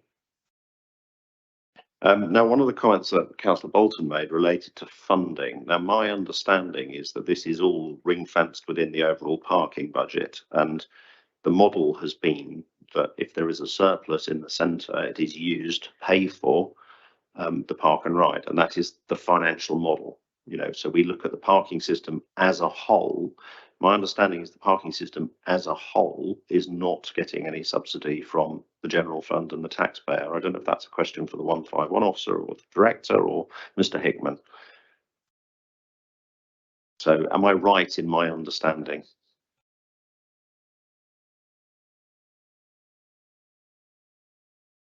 Bit of a pass and parcel there, leader between all of us.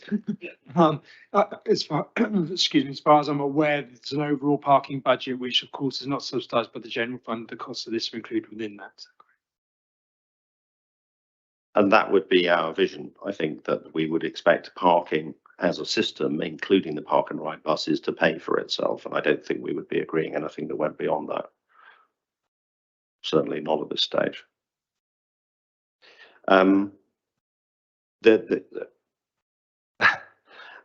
Councillor Bolton also talked about a wholesale service review, and there is a dramatic change at the moment in terms of patterns. We see other bodies that support commuting introducing different types of ticket, making it easy to buy, you know, a 2-day-a-week ticket or carnet type models.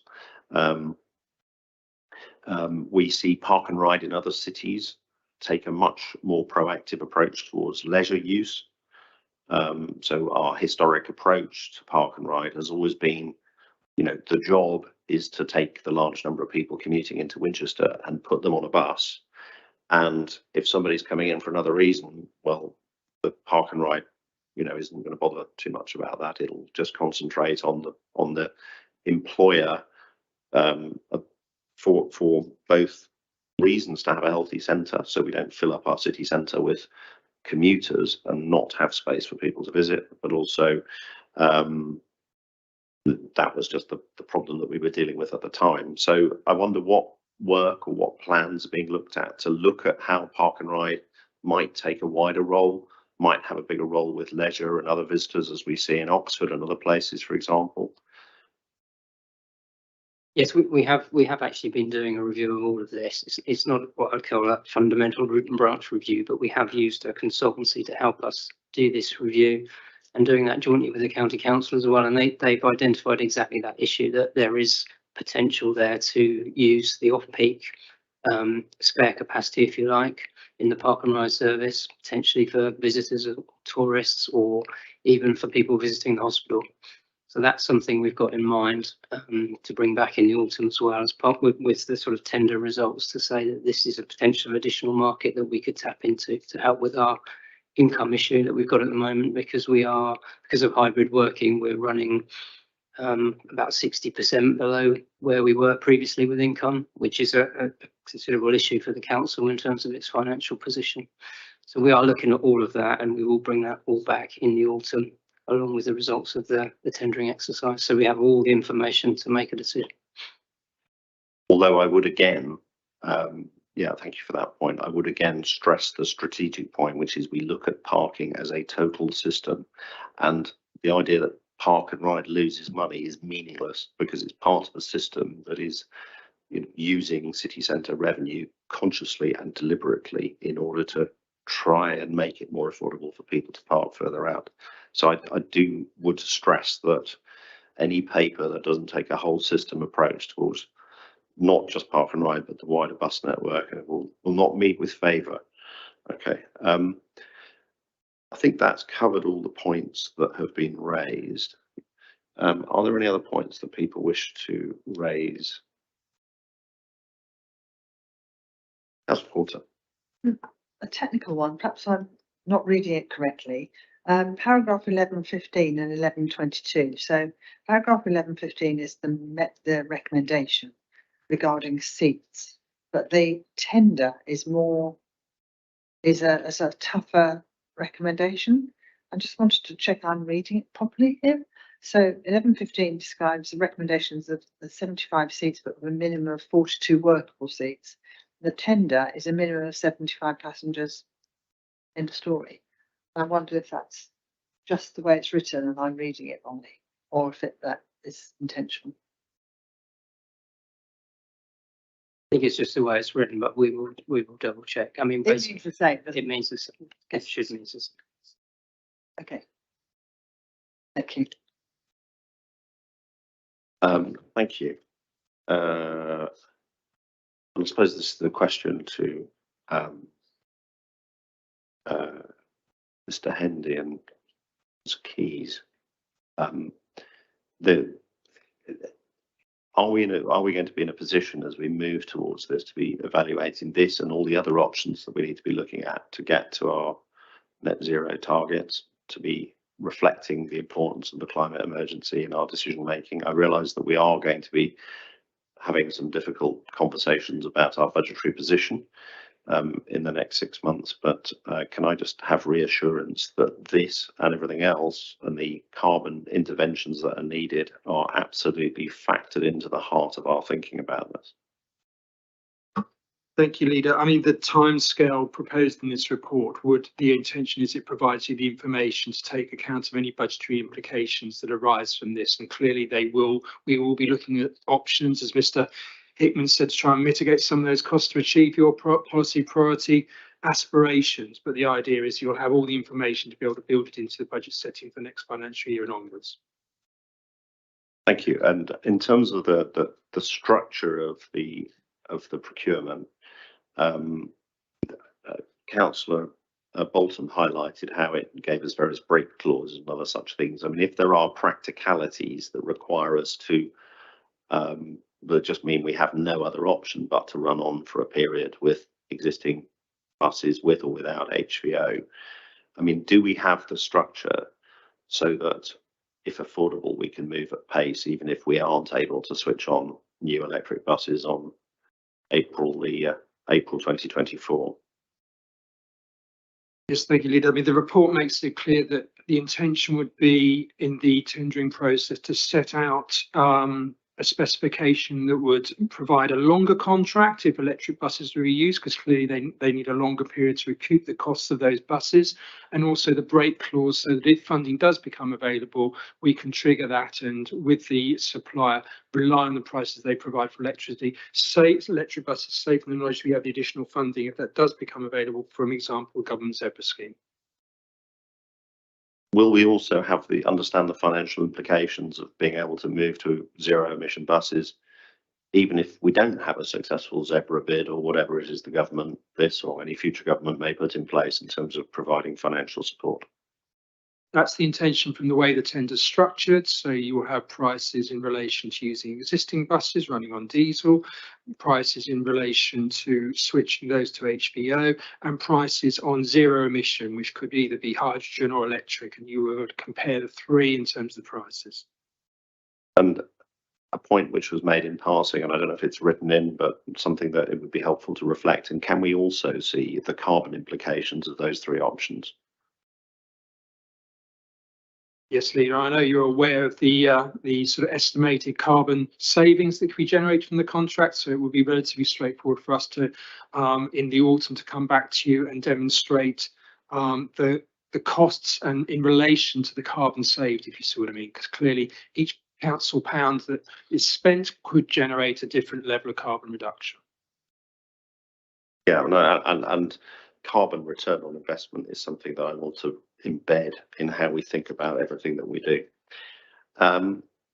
Colleagues, are there any further questions on this? Councillor Porter. Thank you. I was struck by Mr. Gagg's comment that we should be careful not to subsidise buses for people who can afford cars, but we should subsidise buses for those who don't use cars. And I took what you said at the point of, for instance, Winchester Village, where people get on because they need a bus and they're being asked to pay different amounts. I think this is a really important point, and I wondered how we were going to take that point forward. That's a good. We have done work in the past that looks at the cost of bus travel versus the cost of park and ride bus travel, and compares the two. And there are some issues about time of day and length of route. I think there is an issue actually for the bus companies, which is, and we see this in the city centre, which is they don't have a competitive offer for families. So whereas they might be competitive for one or two people, as soon as you have a family, the sad thing is that very often it's better to use park and ride or drive into the centre and park than to put a family on a bus. But maybe that's a potential conversation for us to have in terms of a wider bus conversation for the city. You know, a really good family ticket to help drive decarbonisation, probably outside the scope of this paper. I don't know, Mr. Hickman, if you have any response to that in terms of wider movement strategy conversations about buses? Yes, I think that's something we can raise with the county council. We do recognise the issue. You can buy a bus ticket on the park and ride bus. You can use the services without using the car parks, but you'd come back to the same issue if you had a family. It would be, you'd have to buy several tickets. So that is an inhibiting factor, but we'll certainly take that away and talk to our colleagues at CAPTI about that. As an example, I've spoken to people who live in in Stanmore or Badger Farm who will go and buy a park and ride ticket and not park in the park and ride car park because it's a cheap way of getting their family into town. Exactly, and particularly with the fixed prices of buses at the moment, and I think they go up to £2.50 on the next round. But I think it's really essential that we address this if we're going to encourage families to come in, particularly as you mentioned the Sunday possibilities too. And I suppose for clarification, as you know, there's a bit of an obsession about buses when we talk about Central Winchester, when we talk about station approach, when we talk about the movement strategy. So I don't know if you're able to provide any perspective on where the movement and bus priority measures within the movement strategy. I don't know if you are able to provide a perspective on where buses stand, slightly outside the scope of this paper. So if you don't have the answer, where they stand within the movement strategy and what we can expect coming out of that. We have got a bus strategy within the movement strategy. There's a particular work stream that was relying on the bid that council put forward for bus service improvement grant, which was last year, I believe, which didn't receive any funding at all from the government. So it's rather reliant now on the county council securing other sources of funding. So nothing's guaranteed, but we do have a strategy. If there are further bid rounds for the bus service improvement grant, we're ready to go. We're looking at other specific bus measures in terms of bus gates and things. We've not made that public yet, but I think the county council are going to make a decision on a bus gate in a part of the city fairly soon. But that is subject to other things happening as well, like the junction improvements at Winnell, for example, which remove some of the traffic from the city centre, which enable other things to happen. So it's all being considered, and there are things ready to go, subject to funding being available to deliver it. That's the key issue we have with the movement strategy. I think probably now need to get back to the paper in front of us. We have a paper that asks for retendering. I think we've explored. It lays out the specification of what we look at. I think we've made it clear from our conversations that it will be properly evaluating the options for zero emission buses and HVO use of diesel buses, and also how we handle the timetable of that within the overall tendering. It says that we will get the result of the tender process in autumn 2023, reported back to Cabinet for approval to award the contract, and that will be considered in relation to our overall budget position and the position on car parking charges. And it also resolves the issue about agreeing heads of terms with Hampshire County Council for lease renewals for South Winchester, Barfield 1 and St Catherine's Park and Ride car parks, and delegates to the corporate head of asset management to resolve that. So that's the paper in front of us today. Cabinet, you agreed? Last item is noting the forward plan. We are, of course, very happy if scrutiny wishes to look at any of these. Any comments or questions on that?